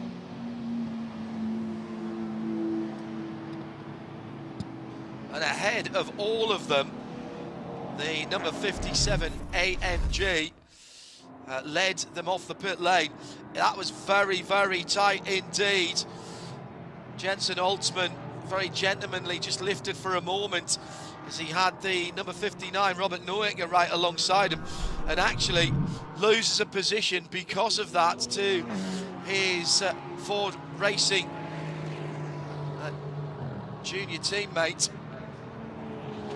Now here come the TCRs. I expect all of the TCRs to come in, at least from the front of the field, and they have done. Opposite end of the pits to where Arjuna is, so we'll keep an eye on that. The bright orange Go car first in and first to its pits because it's one of the early pits up the lane. There's the black and gold of the Dr. William Talley driven machine. He's done a cracking stint, jumps out of the KMW car, came in 8th position in class, that number 52 car. So who has gone through? Anybody? I don't think so. Werner Neugebauer has gone through then, and he in the Pan Am Toyota, of course, the orange car. Now let's see. I think he has got back around and will therefore lead when we come back to green from the safety car. That's my understanding of what will have happened. Arjuna has taken 3 steps from the end of one pit lane to the other because he's a tall lad and was watching front tyres at least go on some of the TCRs. I presume they're taking Stinger Michelins. You would be correct, John, and an excellent pit stop from MMG, not just to get Carl Whitmer into the car, but to win the race off of pit lane. And with one of the Brian Herder machines in tow, it's then the Precision Racing number 7 that tucks in behind them in 3rd. But with both the 76 and the 33, John, having issues in this race so far, it is poised for the 93 to take the championship lead, heading off to Road Atlanta. So here in the Ford Racing Global Broadcast Centre, let's pick the bones out of what we've seen in the first hour. Ryan Marine, championship battle being fought out both on the track and the pit lane between RS1 and the number 13 car, albeit just the one driver who's now in the car, Jensen Holtzman, 2nd place in the championship at the moment, and I don't think we finished writing the headlines here. No, there's still a lot to sift through strategically based on some of this. One of the reasons that we saw RS1, for instance, as well as Holtzman lose some ground in the pit lane, remember they did not pit during the first yellow, so they needed to put more fuel in relative to everybody, or most everybody else. A lot of the cars that jumped them had a shorter fill. I think upon further analysis, they were close enough where you feel like you almost had to make that stop and top off, even if it is going to be marginal, because a little bit of yellow probably does get you home, and I think that's why we saw most of the GS field come in. Now, the Neugebauer situation is interesting because they had come in, as you talked about, along with the Copeland car just before the full course yellow. They were able to stay on the lead lap from what I can gather, and so I believe they are legitimately leading this race, but with significantly less fuel than everybody else that has come in subsequently, so that will be interesting to watch. Unfortunately for Copeland, they did lose a lap. They will get a wave by to get back to the tail end of the lap, but Arjuna is quite right. They'll have to take a spot at the back of the GS field coming to the subsequent restart. And as far as TCR goes, I haven't been able to parse through it yet, so give me a moment. I reckon Jackson Bell in the Copeland Supra, I reckon he'll be 17th on the restart of the GS's. sitting in behind, oh well, he's going to sit in behind Robin Liddell for Rebel Rock Racing. So basically just steer on Robin's bumper as he carves his way through. Francis Seldorf as well in the Turner Motorsport. He's quite a quick driver as well. Now we've had a little bit of a reorder, and Jan Halen in the RS1 car has been told to go behind both Billy Johnson and Jensen Altsman. So that's very interesting. So that is from that release. So that effectively, using other terminology, that's been deemed an unsafe release that has in some way disadvantaged the cars around them, Ryan. I think I'll push back slightly. I don't think the unsafe release is the problem. The problem is any overlap that you have. So they break the lane into 3 different lanes. You've got the working lane where the pit stops actually take place. Then the middle is the transition lane where you're supposed to only be there if you're coming from the outside lane to the working lane or vice versa. And if you have any overlap in the transition lane with the car that is in the main lane, let's say the outside lane, you have to give that position up. And there was just that fraction bit of overlap. We saw Altsman back out of it to allow the Porsche in, but really it should have been the other way around, because the Porsche had some overlap with the Mustang in the lane that is given preference, and really should have dropped behind then in the instance. And I think that really good job by race control just to get it sorted out. We don't need to have a penalty. It was really tight, and everyone was just making sure they could get through without any contact. So credit where credit is due, and now they're able to put the order right at pit exit. They beat the Farm Motorsport Michael Cooper with a splash of fuel in the multicoloured Artura number 44, so they'll be good to go to the end. The safety car lights are out. Let's have a quick word with Luca Mars, find out what was going on with the RS1 Porsche. Dream start for them, Arjuna, in this BDO pit lane report, but it almost turned into a nightmare. A difficult end to that stint for Luca for sure, but it sounds like you had an inconsistent issue, which is in some ways, I'm guessing, a bit harder to drive around than an issue you know is going to be there every time. Yeah, I was kind of just doing my best to not overdo the brakes and just kind of be really easy, because I never knew when it could happen. So if I could just be easy on him, I had a better chance of making them last longer and hoping they work good for Jan. So, and what did you tell Jan to kind of do now that he's jumped in and he's trying to figure out how to drive around this as well? Yeah, I just got on the radio and kind of said, like, yeah, sometimes the brake, when you get on it, you get that initial bite, then it wants to go to the floor and you got to release and get back. So just really try and nurture it and be easy on it, because we got a lot of driving left, so it holds. I know VIR was tough for you because you were sick. How tough was this stint? Oh, this stint wasn't as bad, you know, but it's still really hot out. It's a challenge every time this car gets really hot in the Porsche, so just trying to stay hydrated and drink as much liquid as I can and stay hydrated. Rest up. Thank you.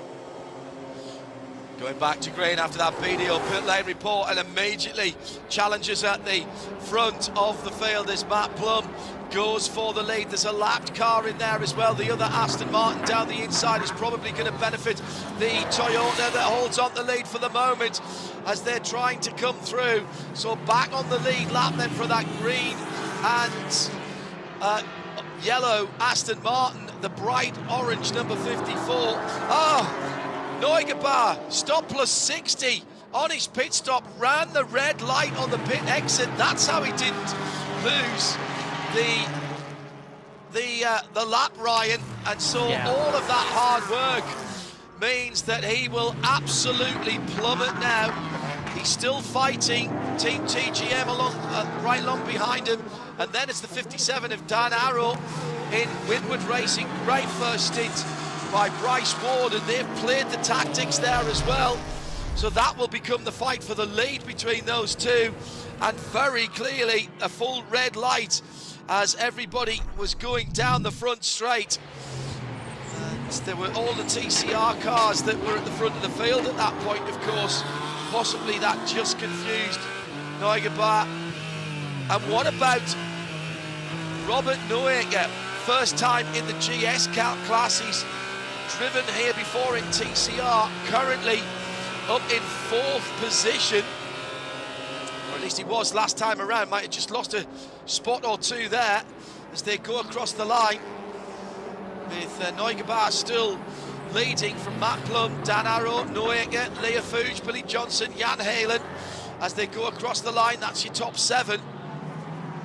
And it will be then, who's at the back of the field? It's the Van der Steur Racing Glenn McGee car, isn't it? That's right in front of the leaders, trying desperately to stay on the lead lap at the moment, Ryan. But what a run from the new pairing of Cameron McLeod and Robert Noaker in that core Mustang number 60.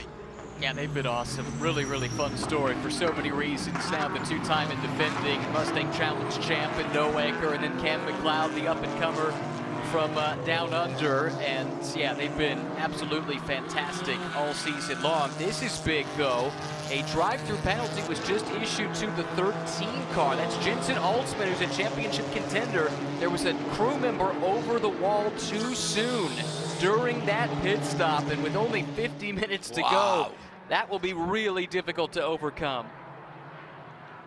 I think they might have a word about that, as into the pit lane comes the Toyota that was leading. Oh, they're coming in straight away.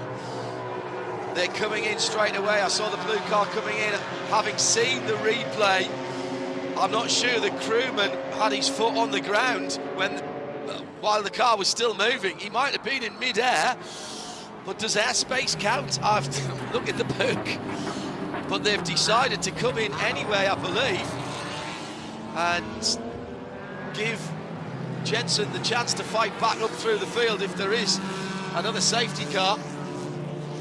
Matt Plum then leads for Aston Martin for Team TGM. Dan Arrow for TGM, for Winward Racing. Just took the and in lead. fact, no, there's been a change. He's taking the lead. Dan Arrow's taking the lead in all of that kerfuffle as people were diving into the pit lane. That was as that must have been as the Toyota was going into pit lane. Maybe got a better run down into turn 1, because certainly Matt Plum was across the line first, and now trying to put a lap on that Van der Steur Racing yellow and green car at the head of them, and he's got every right to try and stay on the lead lap here.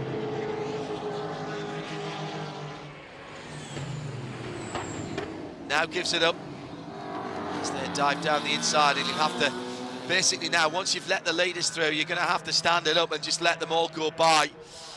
Fight as long as you can. So Dan Arrow, Winward Racing, Bryce Ward doing his job at the beginning of the race. They left Bryce out. Bit of a gamble there, actually. They didn't bring him in after 40 minutes. They waited for the pit stop and left Bryce out there, who stayed on the lead lap. Crucially, Ibiza Farm Motorsports, Michael Cooper with that splash just put in the fastest GS lap of the race at 1:30.9. That's the first 1:30 we've seen in this competition. And watch that multicoloured McLaren. That's a quick car. Totally. It's been really quick over the course of the weekend. Led the first practice session, and I like their strategy. They had lost track position, so they might as well top off at the end of that yellow and just let Michael Cooper loose to turn fast laps. Let's see what kind of progress he could make. Real quick, one other thing to cover off. I think one of the things that helped Winward get that track position in the pits, they came in under both of the yellows. So I think they had maybe an even shorter fill than some of the others. I'm told they still took the 4 tires, but really quick pit work, good opportunistic timing as well with the timing of that yellow to get the driver change done. Yeah, twice down the pit lane, you're absolutely right. 31.5 for Dan Arrow last time around. That's that car's fastest lap of the race. Let's go to Suelo Almeida down in the pit lane. Done their driving stint. Let's have a PDO pit report with, Arjuna. The first time that Suelio Almeida has ever led a race here in the IMSA Michelin Pilot Challenge, and a fun fight it seemed like as well. What's the experience been like so far at the Brickyard? Can you say that again, sorry? What's the experience been like at the Brickyard? Well, I mean, yeah, it's 8 months in 8 months project so far. You know, like I knew year 1 is to learn, year 2 is to win, and we've learned so much so far. It's insane. Yeah, today is this weekend has been beautiful so far. We had our best quali. We led the Hyundais on the practice, the lap times, and now we were leading the race for the first time too. So it felt a little bit surreal, but it's confirming and giving myself the confidence that I can be a competitive race driver. So it's all becoming reality now. You've checked leading a race off the bucket list, but what's the things that you're hoping for heading into Road Atlanta, the final race of the season, that you still want to achieve this year? Let's call it consolidation. I want other drivers to look at me and already expect me to be there, rather than, hey, like, I'm surprised you're like up here with us. I want to be part of the club, of the cool kids. Enjoy the rest of the weekend. John, another quick update on the 33 Brian Herder Autosport machine, another car that's heading back behind to the garage. Gearbox issues for the Hyundai Hope on wheels, number 33. Thanks for that, Arjuna.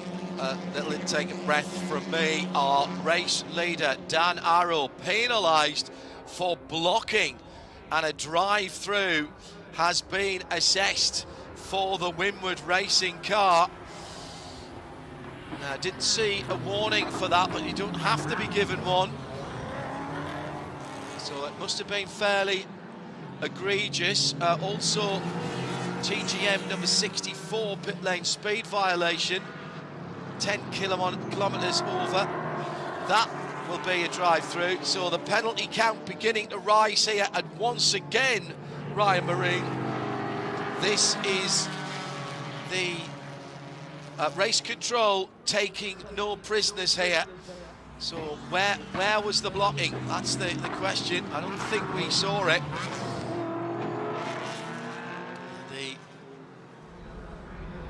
Going down towards turn 1. Not blocking there, warming up tyres. That certainly wasn't blocking. There was nobody challenging through turn 1.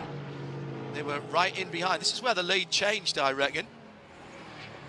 And, well, in what we've just seen, I don't see, we might not have seen the incident, is what I'll say.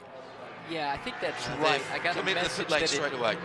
Yeah, it could have happened going into turn 7, so we've only seen through, I think, turn 4, basically. So I think you're right. It must not have been anything that we saw. No, I'd agree with that. So Matt Plum leads. Robert Noyager now second for the rookie pairing. Those two Ford Racing juniors. Oh, little lock of the right front there.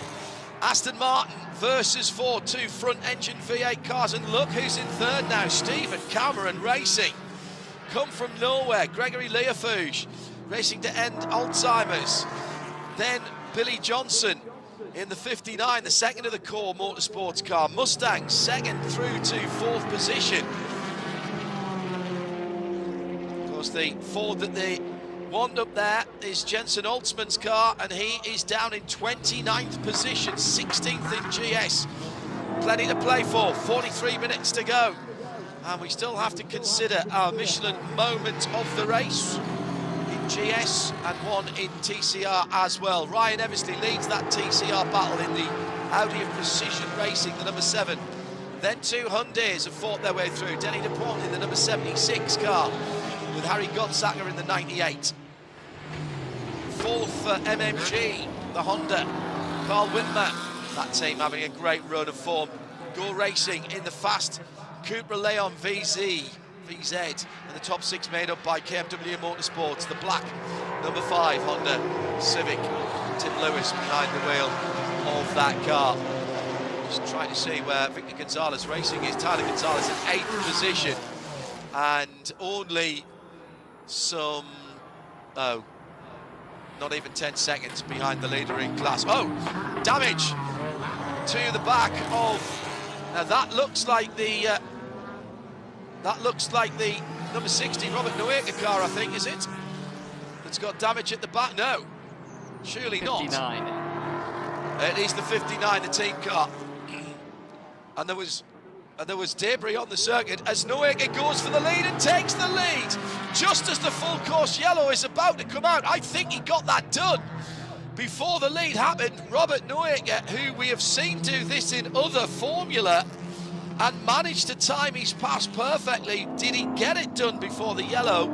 I think he did. So the 59 with damage. There was damage on the front and the back of that machine. And Billy Johnson doing a great job, to be honest, to keep that car in a straight line. It was the right rear that came unfastened. And then side by side through turns 3 and 4 as the rear of the team car gets thrown. There must have been a tap to the right rear of Billy Johnson's Mustang because it just peeled off. That tells you how much airflow, Ryan, is going alongside and underneath these cars. A couple of laps ago, I thought I saw a little bit of that rear bumper sticking out askew and flapping in the wind, and I think you're exactly right. It's all that airflow that just slowly peeled it back to the point where it couldn't hang on any longer and ultimately left the car, brought out this full course yellow. Well, thanks to our hard-working team at Concord, just watching that incident from Jan Halen in the RS1 Porsche, the yellow was definitely not showing at the side of the track when that pass for the lead is made, so I think that's a righteous pass for the lead for Robert Noecker. I've not seen a pass in the GS category, and I think not in any category, through turns 5 and 6 here on the infield circuit, so I'm writing that one down as another potential Michelin moment of the race. So that I've got 2 for them at the moment. That restart pass down into turn 1 by Cameron McLeod, and now his teammate keeping it going as well. 54 car has gone behind the wall for Pan Am Motorsport and Toyota. Let's have a word with Cameron McLeod right now, the man from Super 2 in Australia, their second tier of the SuperCars Championship, making his debut this weekend and doing it in some style, Arjuna. Indeed, this is a mighty lineup. The 2-time Mustang Challenge champ in the US, and of course, 2-time winner in Le Mans for the Mustang Challenge Invitational. Cam, have you been having fun?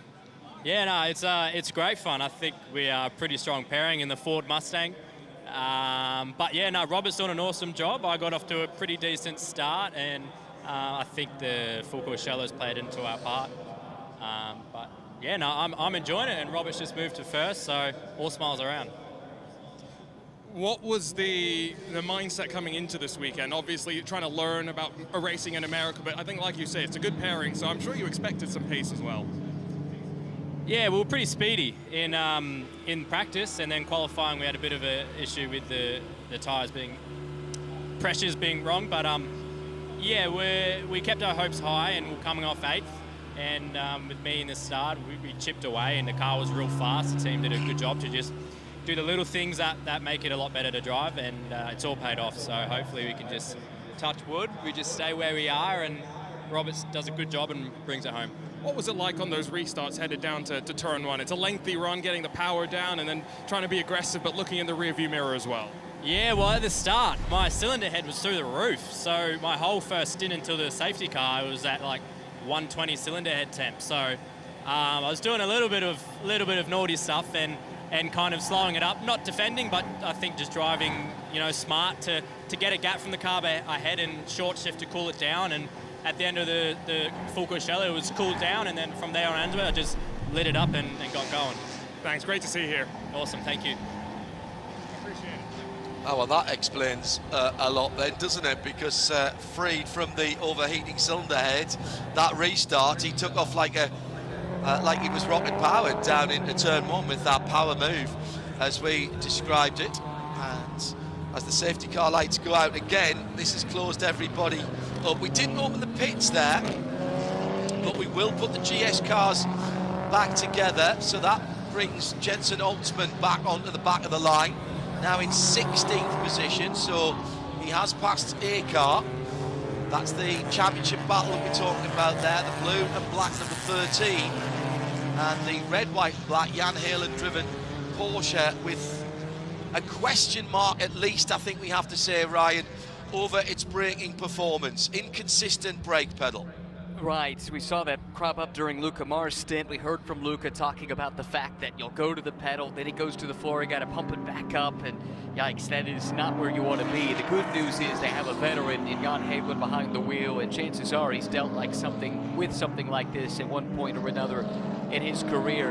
Remarkably, despite all of that, they have a chance to add to their points lead because of some issues for their rivals at this stage. They sit fifth and ahead of both of the other crews that are in the conversation. And while they couldn't clinch as they run, they're certainly inching a little bit closer to that elusive title. Still 1 2-hour contest to come. It will be as part of Motul Petit Le Mans first weekend in October. We'll have full coverage, of course, and extended coverage as well. Now, you'll remember there was a blocking penalty issued for Dan Arrow going down the back straight, moving in response to the car behind him. Again, he might argue he's trying to pass the car in front, but they've taken the penalty anyway. Robert Noecker restarts. Aston a little bit slow away in second. Here comes Gregory Leofouche round the outside in the orange and purple race to end Alzheimer's car. Stephen Cameron racing up into second. It's a Ford 1-2 here at Indianapolis Motor Speedway.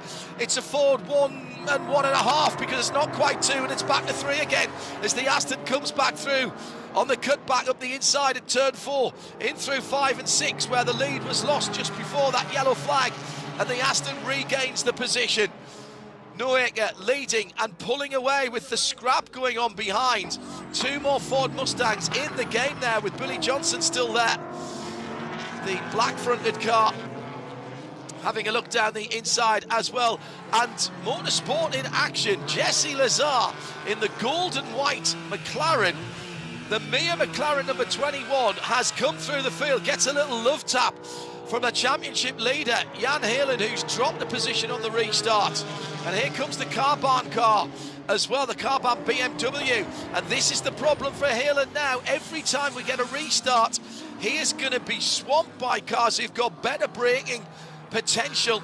And that is going to be the problem. And Jensen Holtzman, in the meantime, is coming up through the field and is in behind Dan Arrow now as they're fighting back after their 2 penalties. Great restart from Robert Noecker. Fabulous battle going on for second, and it's Mustangs 1 and 2 again as Leofouche has got the pass made and will consolidate that second place now. Down towards turn 1, right? It might be Mustang 1, 2, 3 before too much longer, because Billy Johnson, even without that rear bumper, is looking awfully threatening. Closing in on Matt Plum, the defending GS champion, who remarkably, John, is still looking for his first podium of the season. It has not been a title defense to write home about for Matt Plum and Paul Holton. Best finish this year, just 5th, after Matt was able to win the championship 1 year ago. Well, what a year it's already been for Ford Racing and their variety of Mustangs. GT3 car won at the Rolex. We had 40 Mustang Dark Horse Challenge cars in the Invitational at Le Mans, and there's a touch, I think, and Matt Plum's gone around into the infield onto that pristine green grass to driver's left-hand side. He spins the car. There's a big gap behind the GS cars, and he'll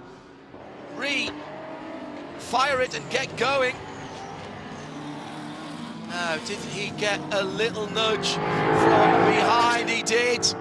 And it was Billy Johnson being rather forceful. I think Johnson lost a position to Jesse Lazar in all of that as well.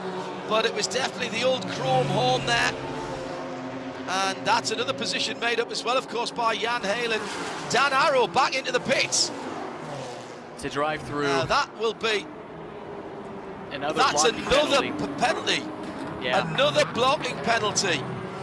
And also a penalty for the number 76 for blocking as well, Denny Dupont. And that is the second place car in TCR. Both getting drive-throughs. And both of the Dan Arrow penalties are at turn 7. Now, I know what Dan's going to say. He's not an IMSA driver normally. He's going to say he was defending down the inside.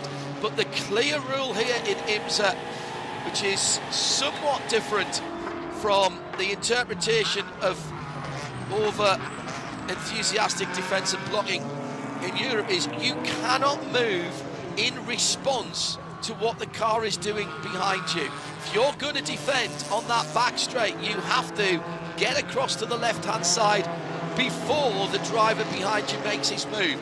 If he's going and you cover him, that's blocking, and that's what Billy Johnson's just done right there in front of the red and white BMW. He dived down to the inside, covering the BMW. Now, he'll say he's taking the racing line, but quite clearly today, race control are in no mood to have any messing around on the circuit.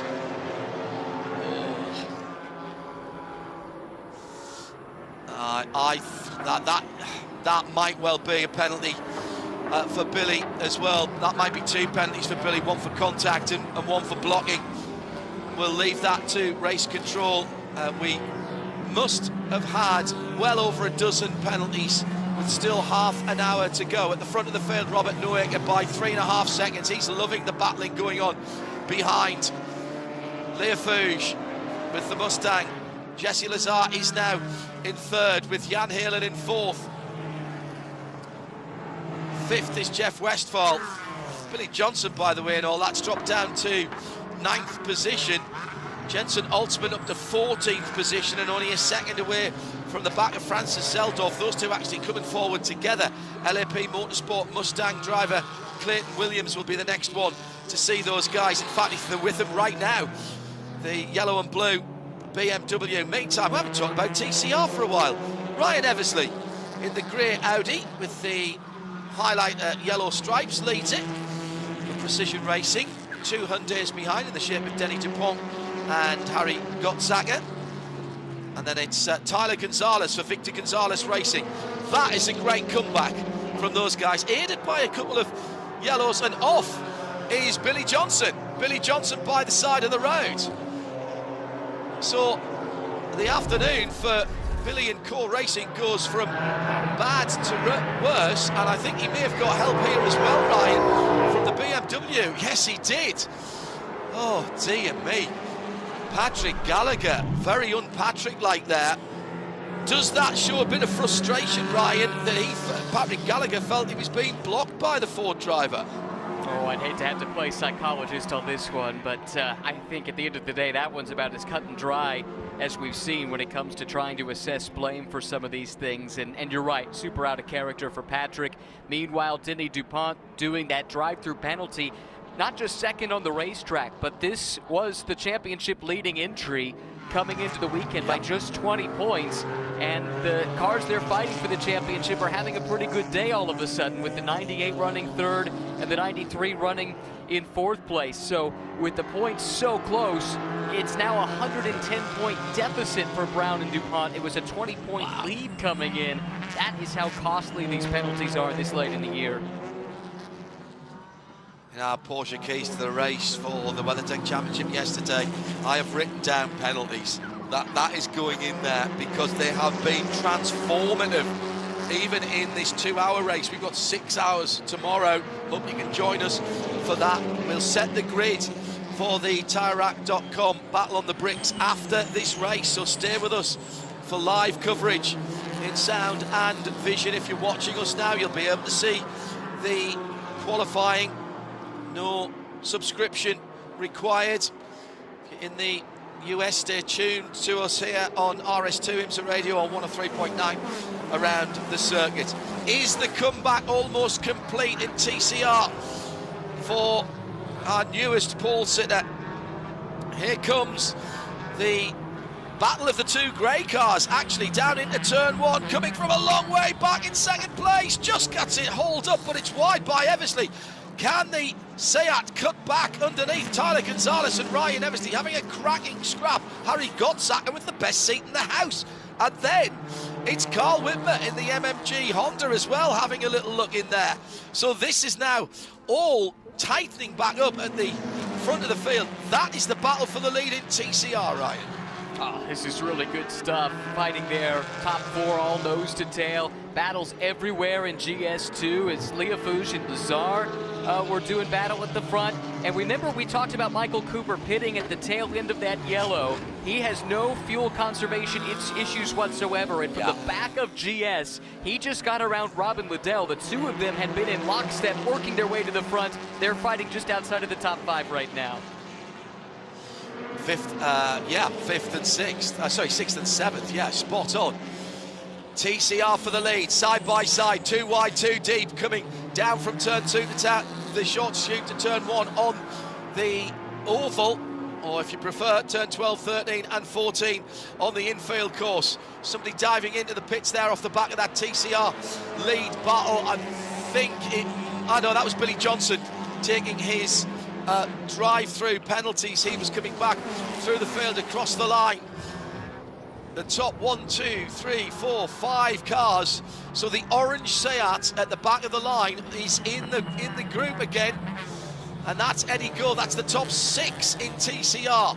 In the conversation, Chad Gilsinger for the Hart Honda, the 89. He's reeling them all in as well. This battle at the front of TCR is bringing this all together as if it was the first lap of the race, not 25 minutes to go, Ryan. Oh, yeah, exactly right. What a move, by the way, from Tyler Gonzalez. Kind of feinted to the outside, the door opened to the inside, and he dove for it. Got to the inside of Eversley, drew alongside and made the pass, and now he's pulling away. This is the pole-sitting car. We talked about it at the Open. First ever pole in the series for the VGRT team. Eric Powell scored that pole. He led early, but then copped the penalty for contact with the GS car. I got a text from Eric after his stint, and he held his hand up and said, yep, that was my bad. I should have been a little more patient, but what a comeback to get back to the front of the field here with 25 minutes to go. Well, let's hear from Eric now in this BDO pit lane report. It looks like we've had the call on the BMW, by the way, for that incident with Billy Johnson. It will be a drive-through there. Here's a BDO pit report. Let's hear from Eric Powell now as there's more action down at turn 1, and that involved our championship leader getting a little tap from one of the BMWs, and it's a left rear puncture for the championship leader, and it all goes up in the air again, and it's at turn 2, and that was a clip from behind from Jeff Westphal in the Carbon car. It wasn't a huge shunt, but it was definitely contact, and your championship leader will tour in to the pits, having to do pretty much the whole of a lap with 3 wheels on the wagon. Not stay where you are. Stay where you are, Arjuna. Let's have a quick word with Eric before we get the full course or whatever happens. Let me run back over and quickly steal that chat with Eric. We were just talking about the state of his tires at the end of the stint as well. It looked like it was pretty rough, that left front. Yeah, I didn't have a lot of grip from the beginning to begin with, so it almost felt like everybody else started on better conditioned tires or something. I was kind of holding on the best I could, but ultimately I made a rookie mistake. Massive apologies to the team. You know, I got a little impatient there with the GS traffic, and yeah, I'll be beating myself up about that one for a while. But I mean, luckily, you know, we got yellows and we're back in it, and Tyler's doing Tyler things out there. So hopefully he can keep the tires under it and bring it home for us. Always good to hear the driver taking responsibility. So thanks for that, Eric. Thanks for the chat. Thanks for running back there as well in that BDO pit lane report. RS1 have got back to the pit lane, Ryan. Bits of tyre being sprayed everywhere. It would be an irony if they got a full course caution from their own debris. That was not their fault, but we know that that car is struggling with brake issues. Points as they run. Now 150 points between Jan Halen and Luca Mars, between them and the number 39 car, Jeff Westphal, in that car at the moment. The number 39 car in 5th position.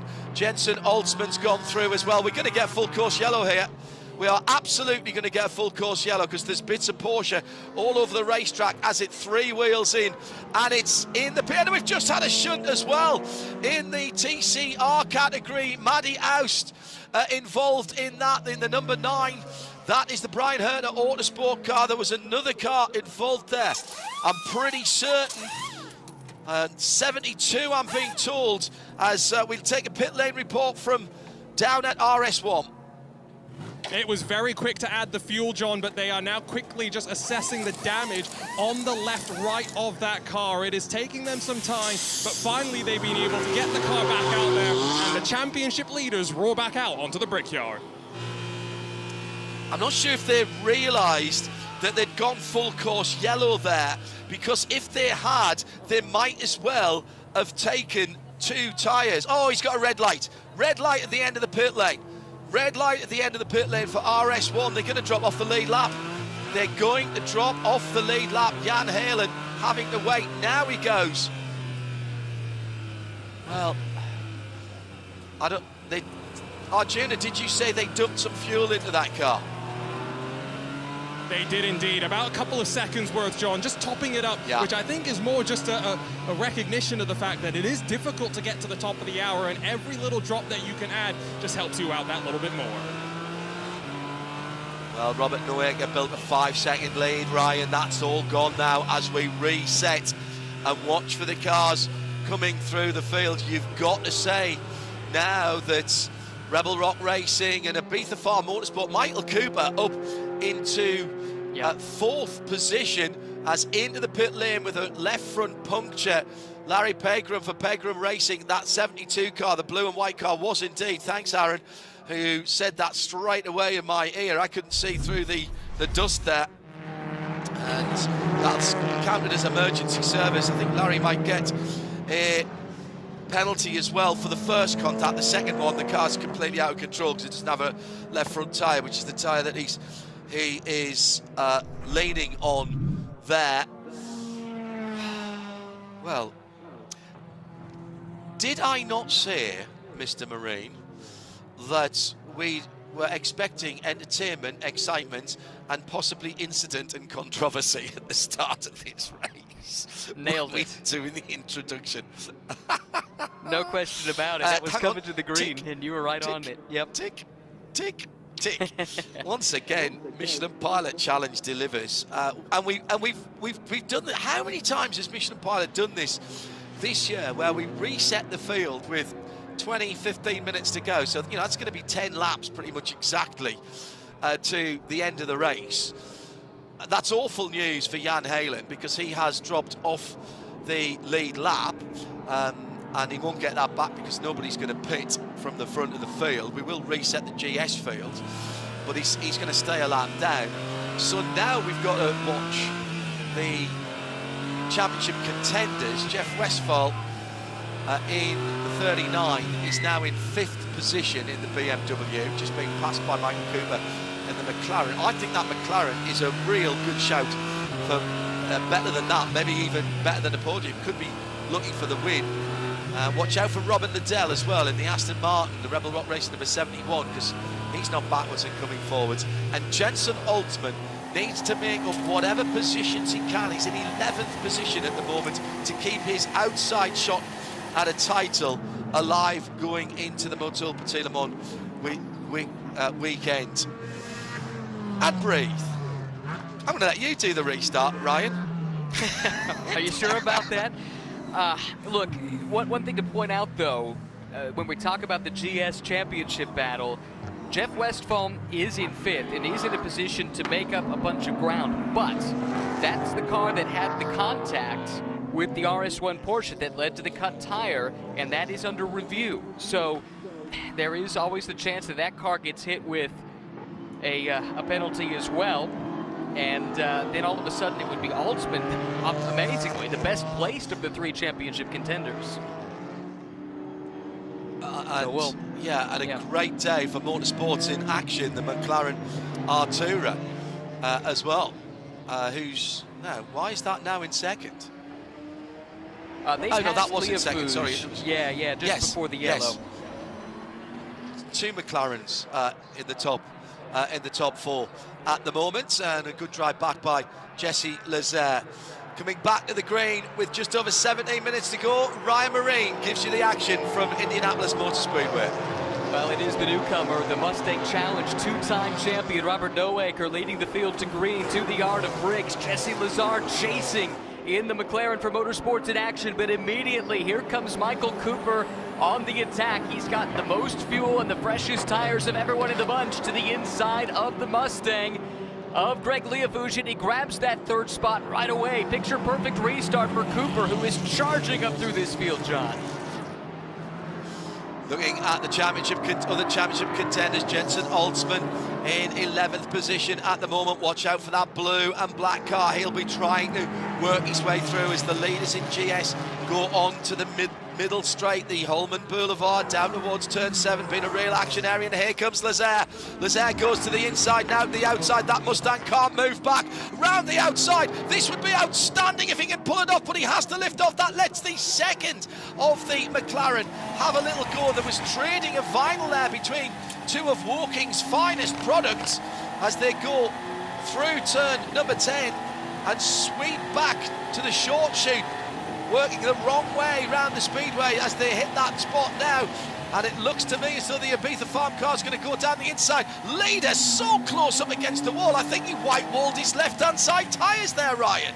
Oh, he was super close. Noaker using every inch of this racetrack, but he's loving what he's seeing out of the rear view camera here. The two McLarens fighting amongst themselves. That's let Noaker get loose. Michael Cooper, though, not dissuaded at all. He's continuing to heap the pressure on Jesse Lazar in that battle for the second spot.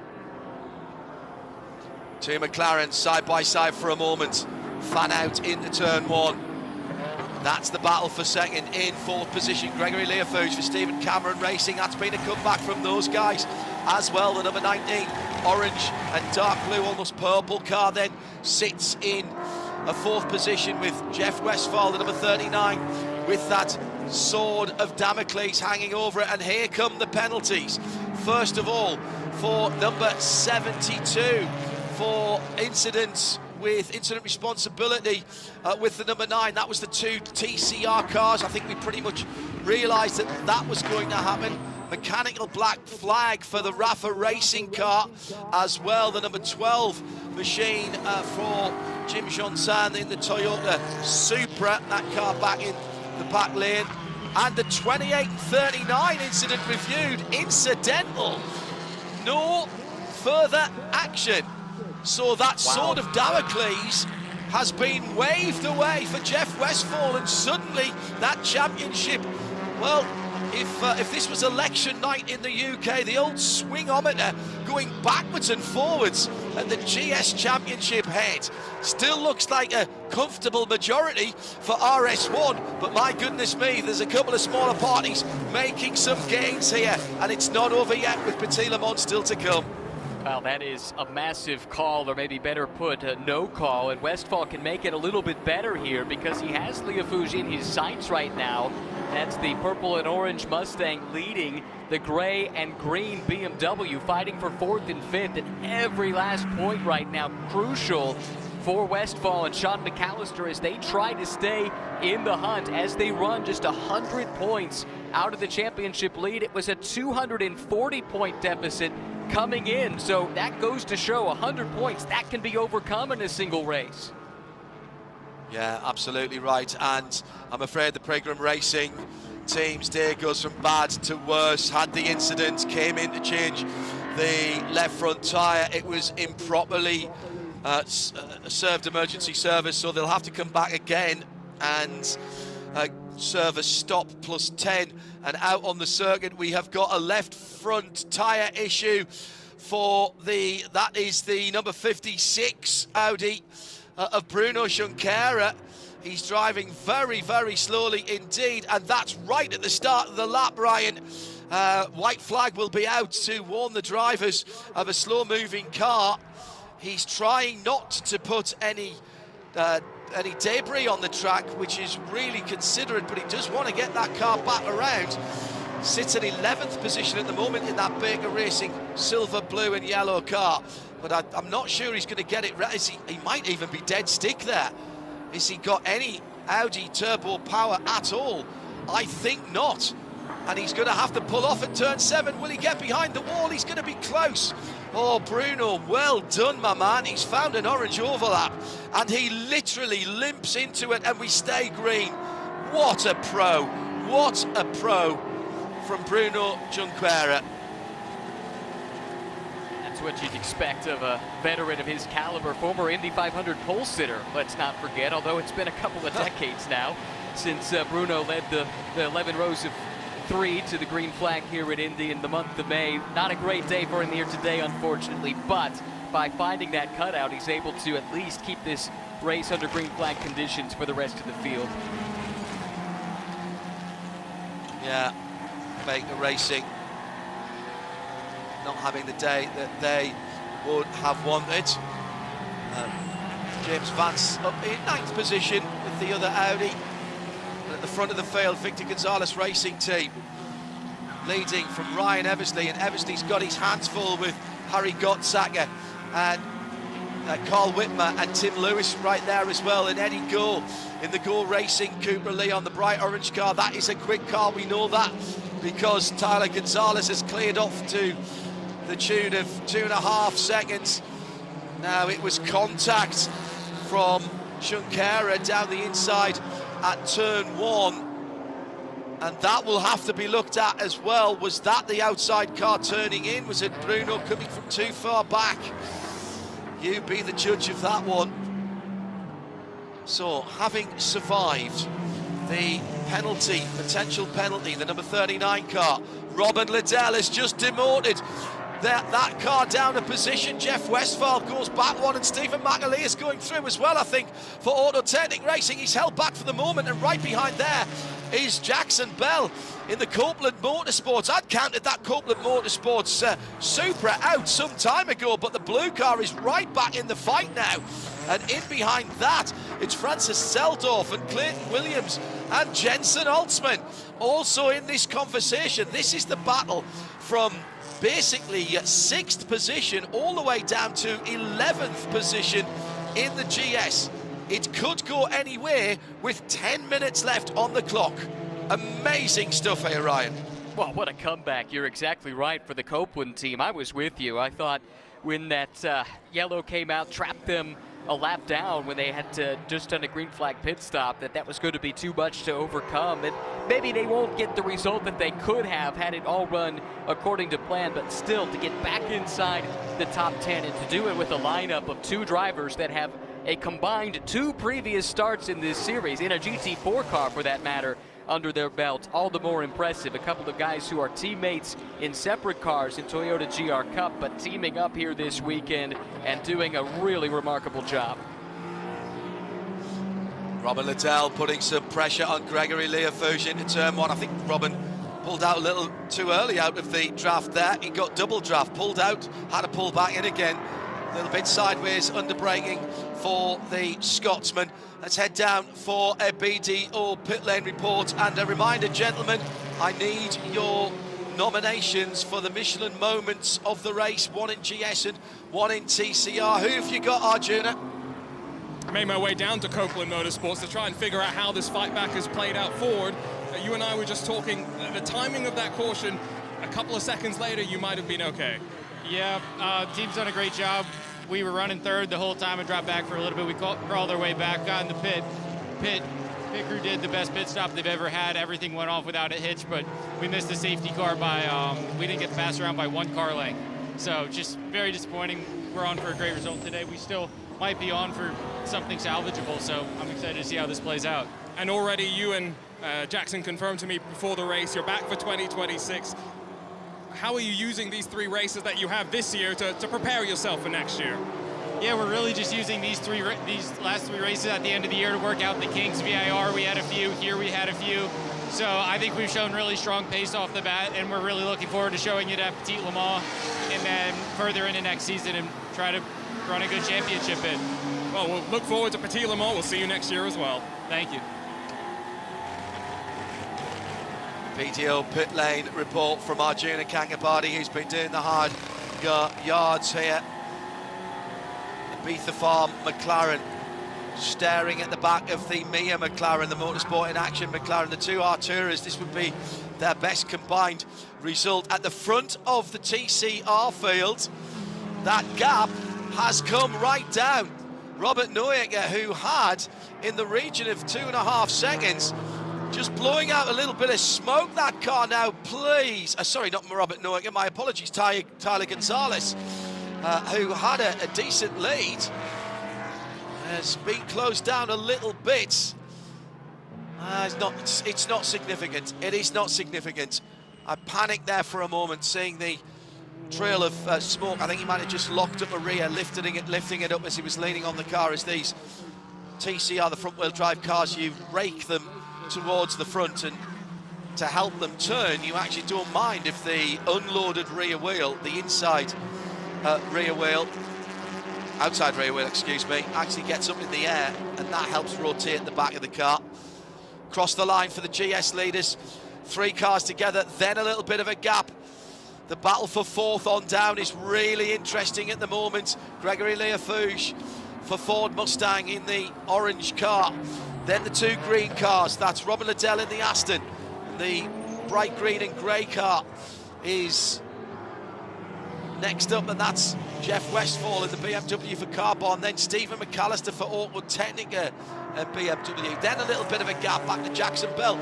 Jensen Holtzman's made up 2 positions and is up to 9th position, so that's going to change the points again as the McLarens take radically different lines down to turn 7. We're getting down to the last 5 minutes. We need to know if anyone has got a performance advantage. This is the time to use it, Ryan. I wonder if maybe the McLarens are cooperating a little bit. They were fighting amongst themselves and that let Neuecker get away. It seems like they've been a bit more content to run single file over the past few laps, and that's let them catch up to this Mustang. So what can they do? Can Jesse Lazar get by? His first start of the season. It's his co-driver Alexandra Hayner's first ever start in this championship as well. But Michael Cooper still has something to say about it too as he looks around the outside. So much for cooperation. Got him, went around the outside of 13 and now turns that to the inside of 14. That was a beautifully planned move. The 2 McLarens draft each other down the front straight. The leader, Robert Neuecker, immediately tries to break the draft. What a maneuver that is. Oh, the Hart Honda, the 89 car, that's turn 9, right in front of where the leaders are coming through. And what a shame for them. They'd worked their way up to 7th position for Chad Gilsinger. He's got it going again. We will stay green, and he got a hit. I think he got a hit from one of the Hyundais that was behind him, which probably was Denny DuPont, then in the number 76 car. And that would be huge. That could be. Yeah. If they got penalized again. Yeah, thanks. If they got penalized again, I mean, it's already not going to be a great day. They're going to lose ground in the championship, but if they get penalized again, it can become a disastrous day.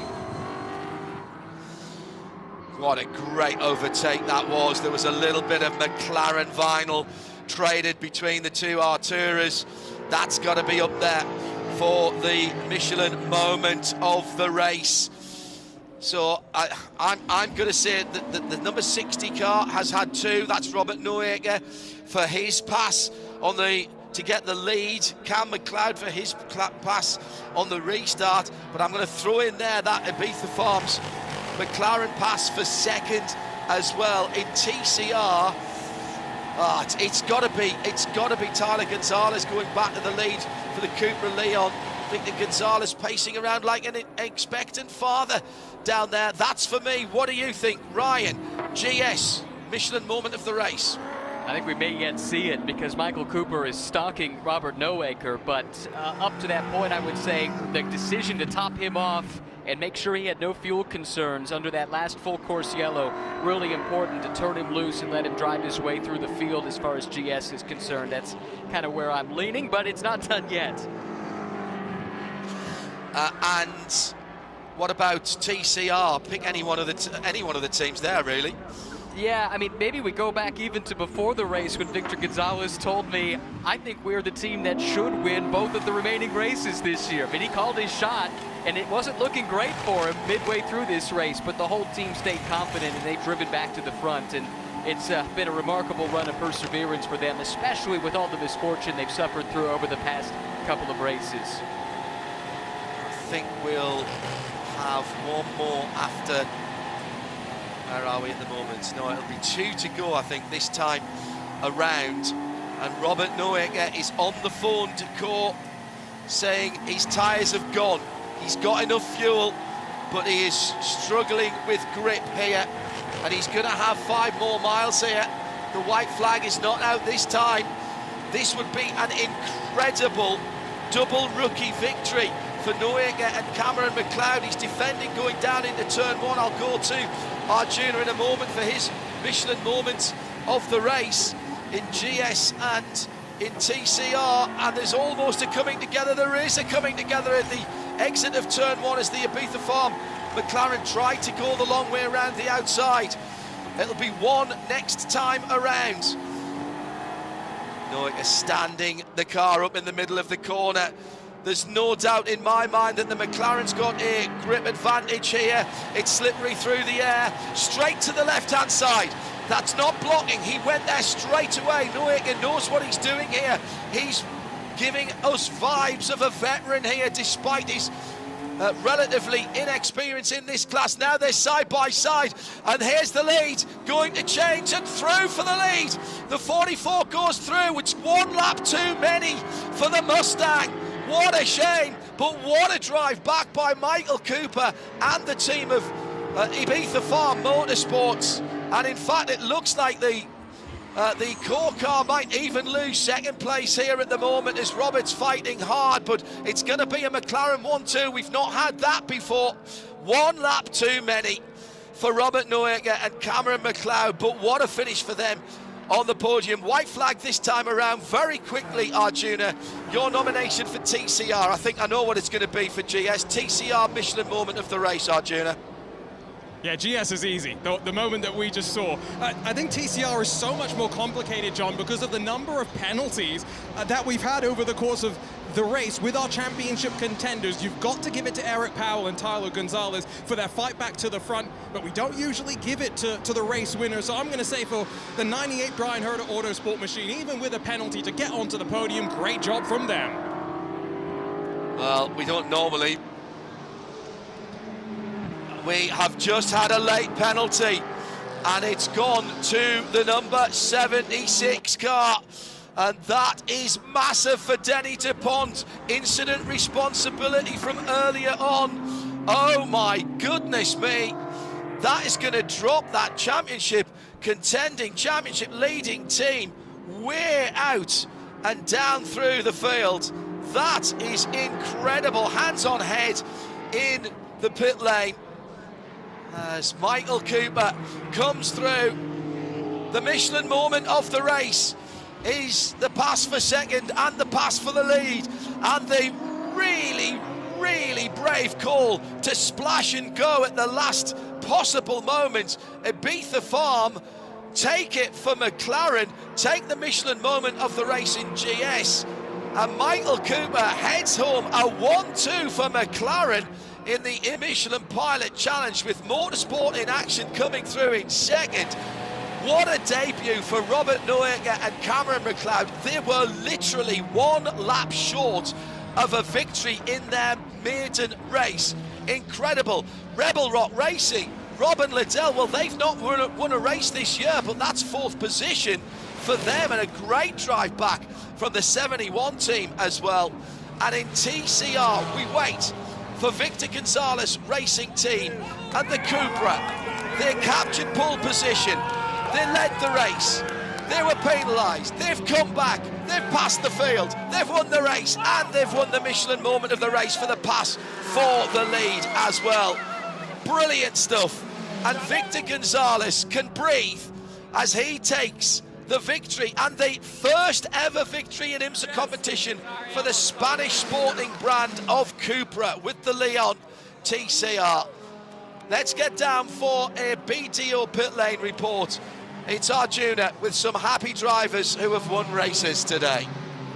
It's been an up and down year for Ibiza Farm Motorsport, a new team name, a new manufacturer, but a win at Daytona and now a win here at Indy. A big smile on your face, Moisey Oretsky. I think we like NASCAR tracks where we have a big board with a big sign that says where we are. We get really excited, but credit to the team, credit to McLaren, but most of all credit to Cooper, because I don't know how you pulled that out, but fantastic job.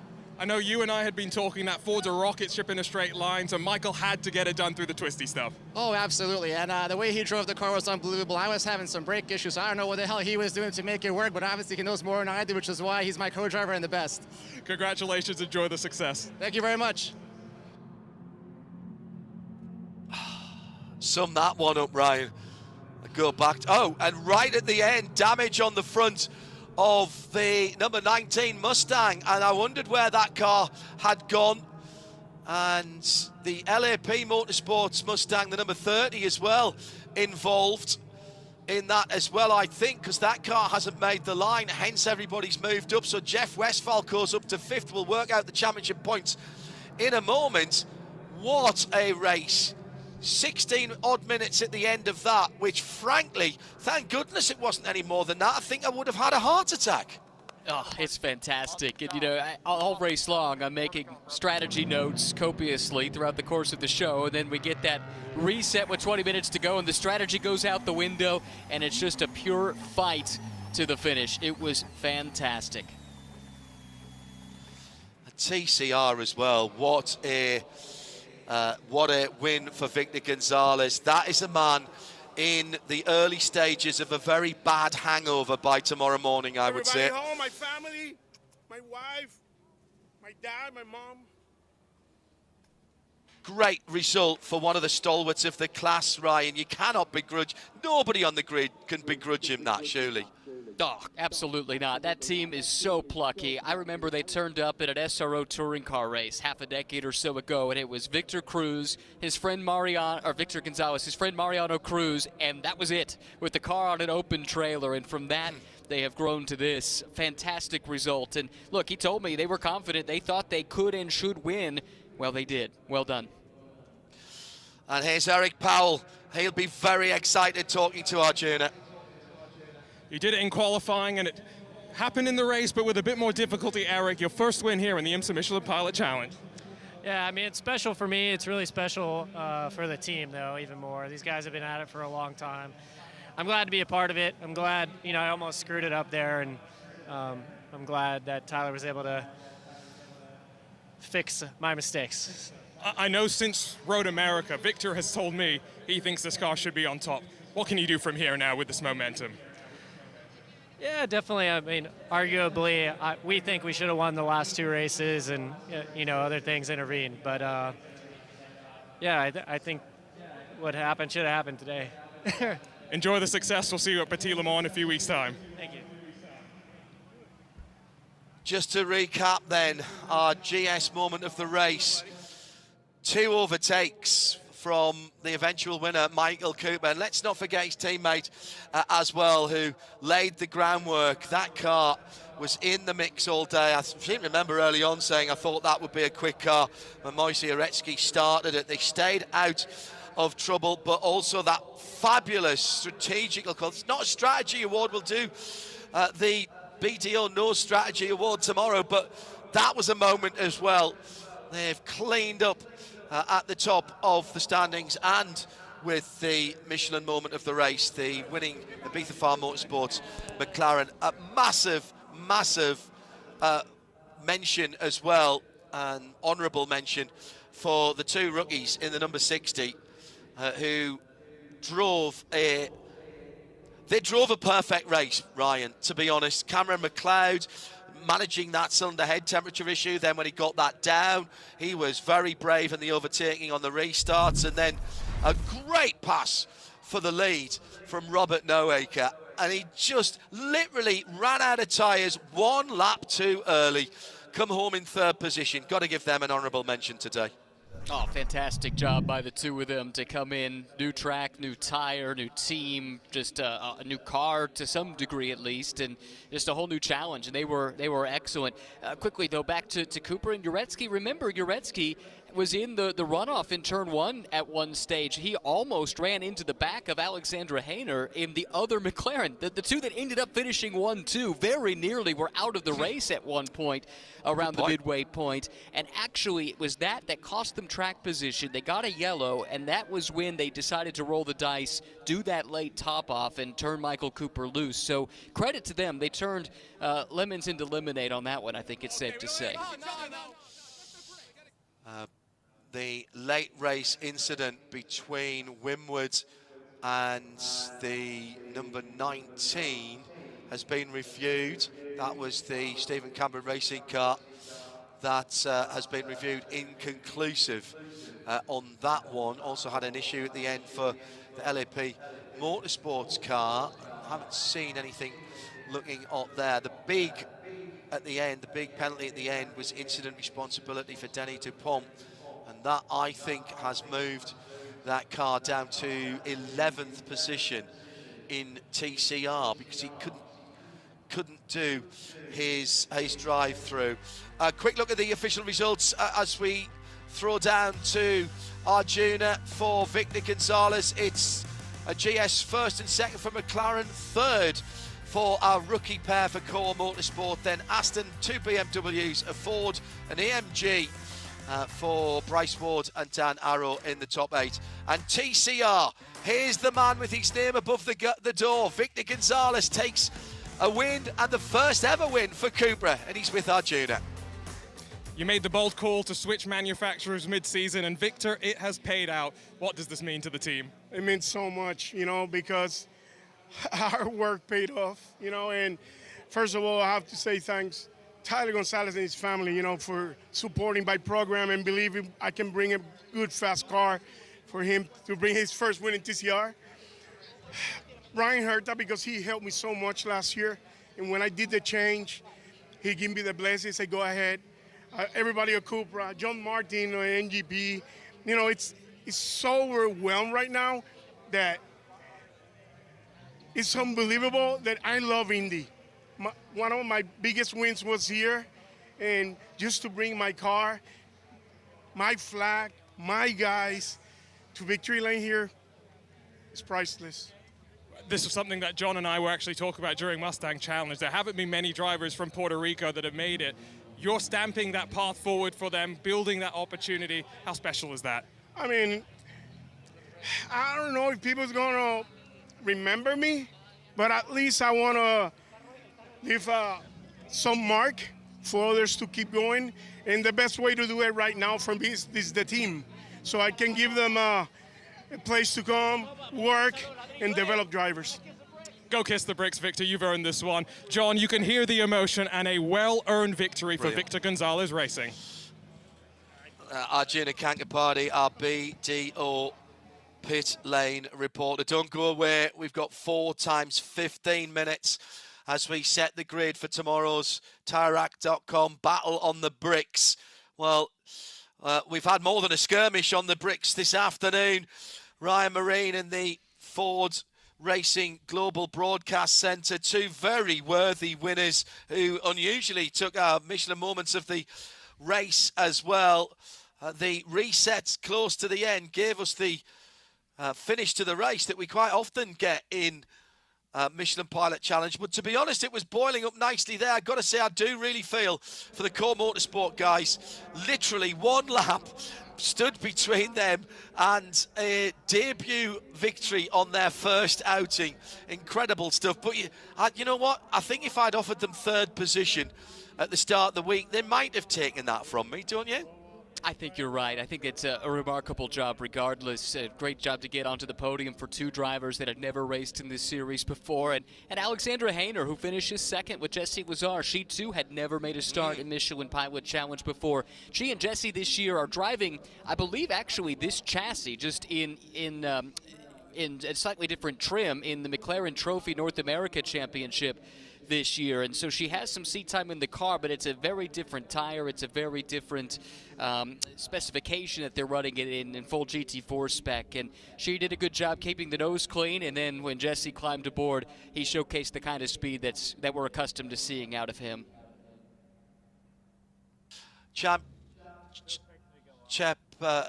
really thrown a cat amongst the pigeons as well in terms of the championship. What looked like a relatively easy run-in for RS1 thrown into all kinds of confusion, with Jan Halen finishing a lap down now for RS1, down in 19th position, and both of his championship contending competitors, Jeff Westphal and Carl Barn and Jensen Holtzman and Macumbi McAleer, outscoring him. That's going to fire everything up in that championship. And see above comment as the championship leader drops down with a late penalty in TCR. What does that mean? We get to do it all again for the final 2 hours of action in the Michelin Pilot Challenge for 2025. Put it in your diary. It's on the Friday of the Immortal Petit Le Mans. Of course, we race there on the Saturday for the main 10-hour race. Thanks to Arjuna, also to Ryan, and to our team up at Concord, and all of our camera operators here, particularly to Aaron Stevens, who made sure we stayed on the straight and narrow. I think he should be allowed to kiss the bricks as well. I'm John Hindhaugh. Stay with us for qualifying for WeatherTech. Coming next.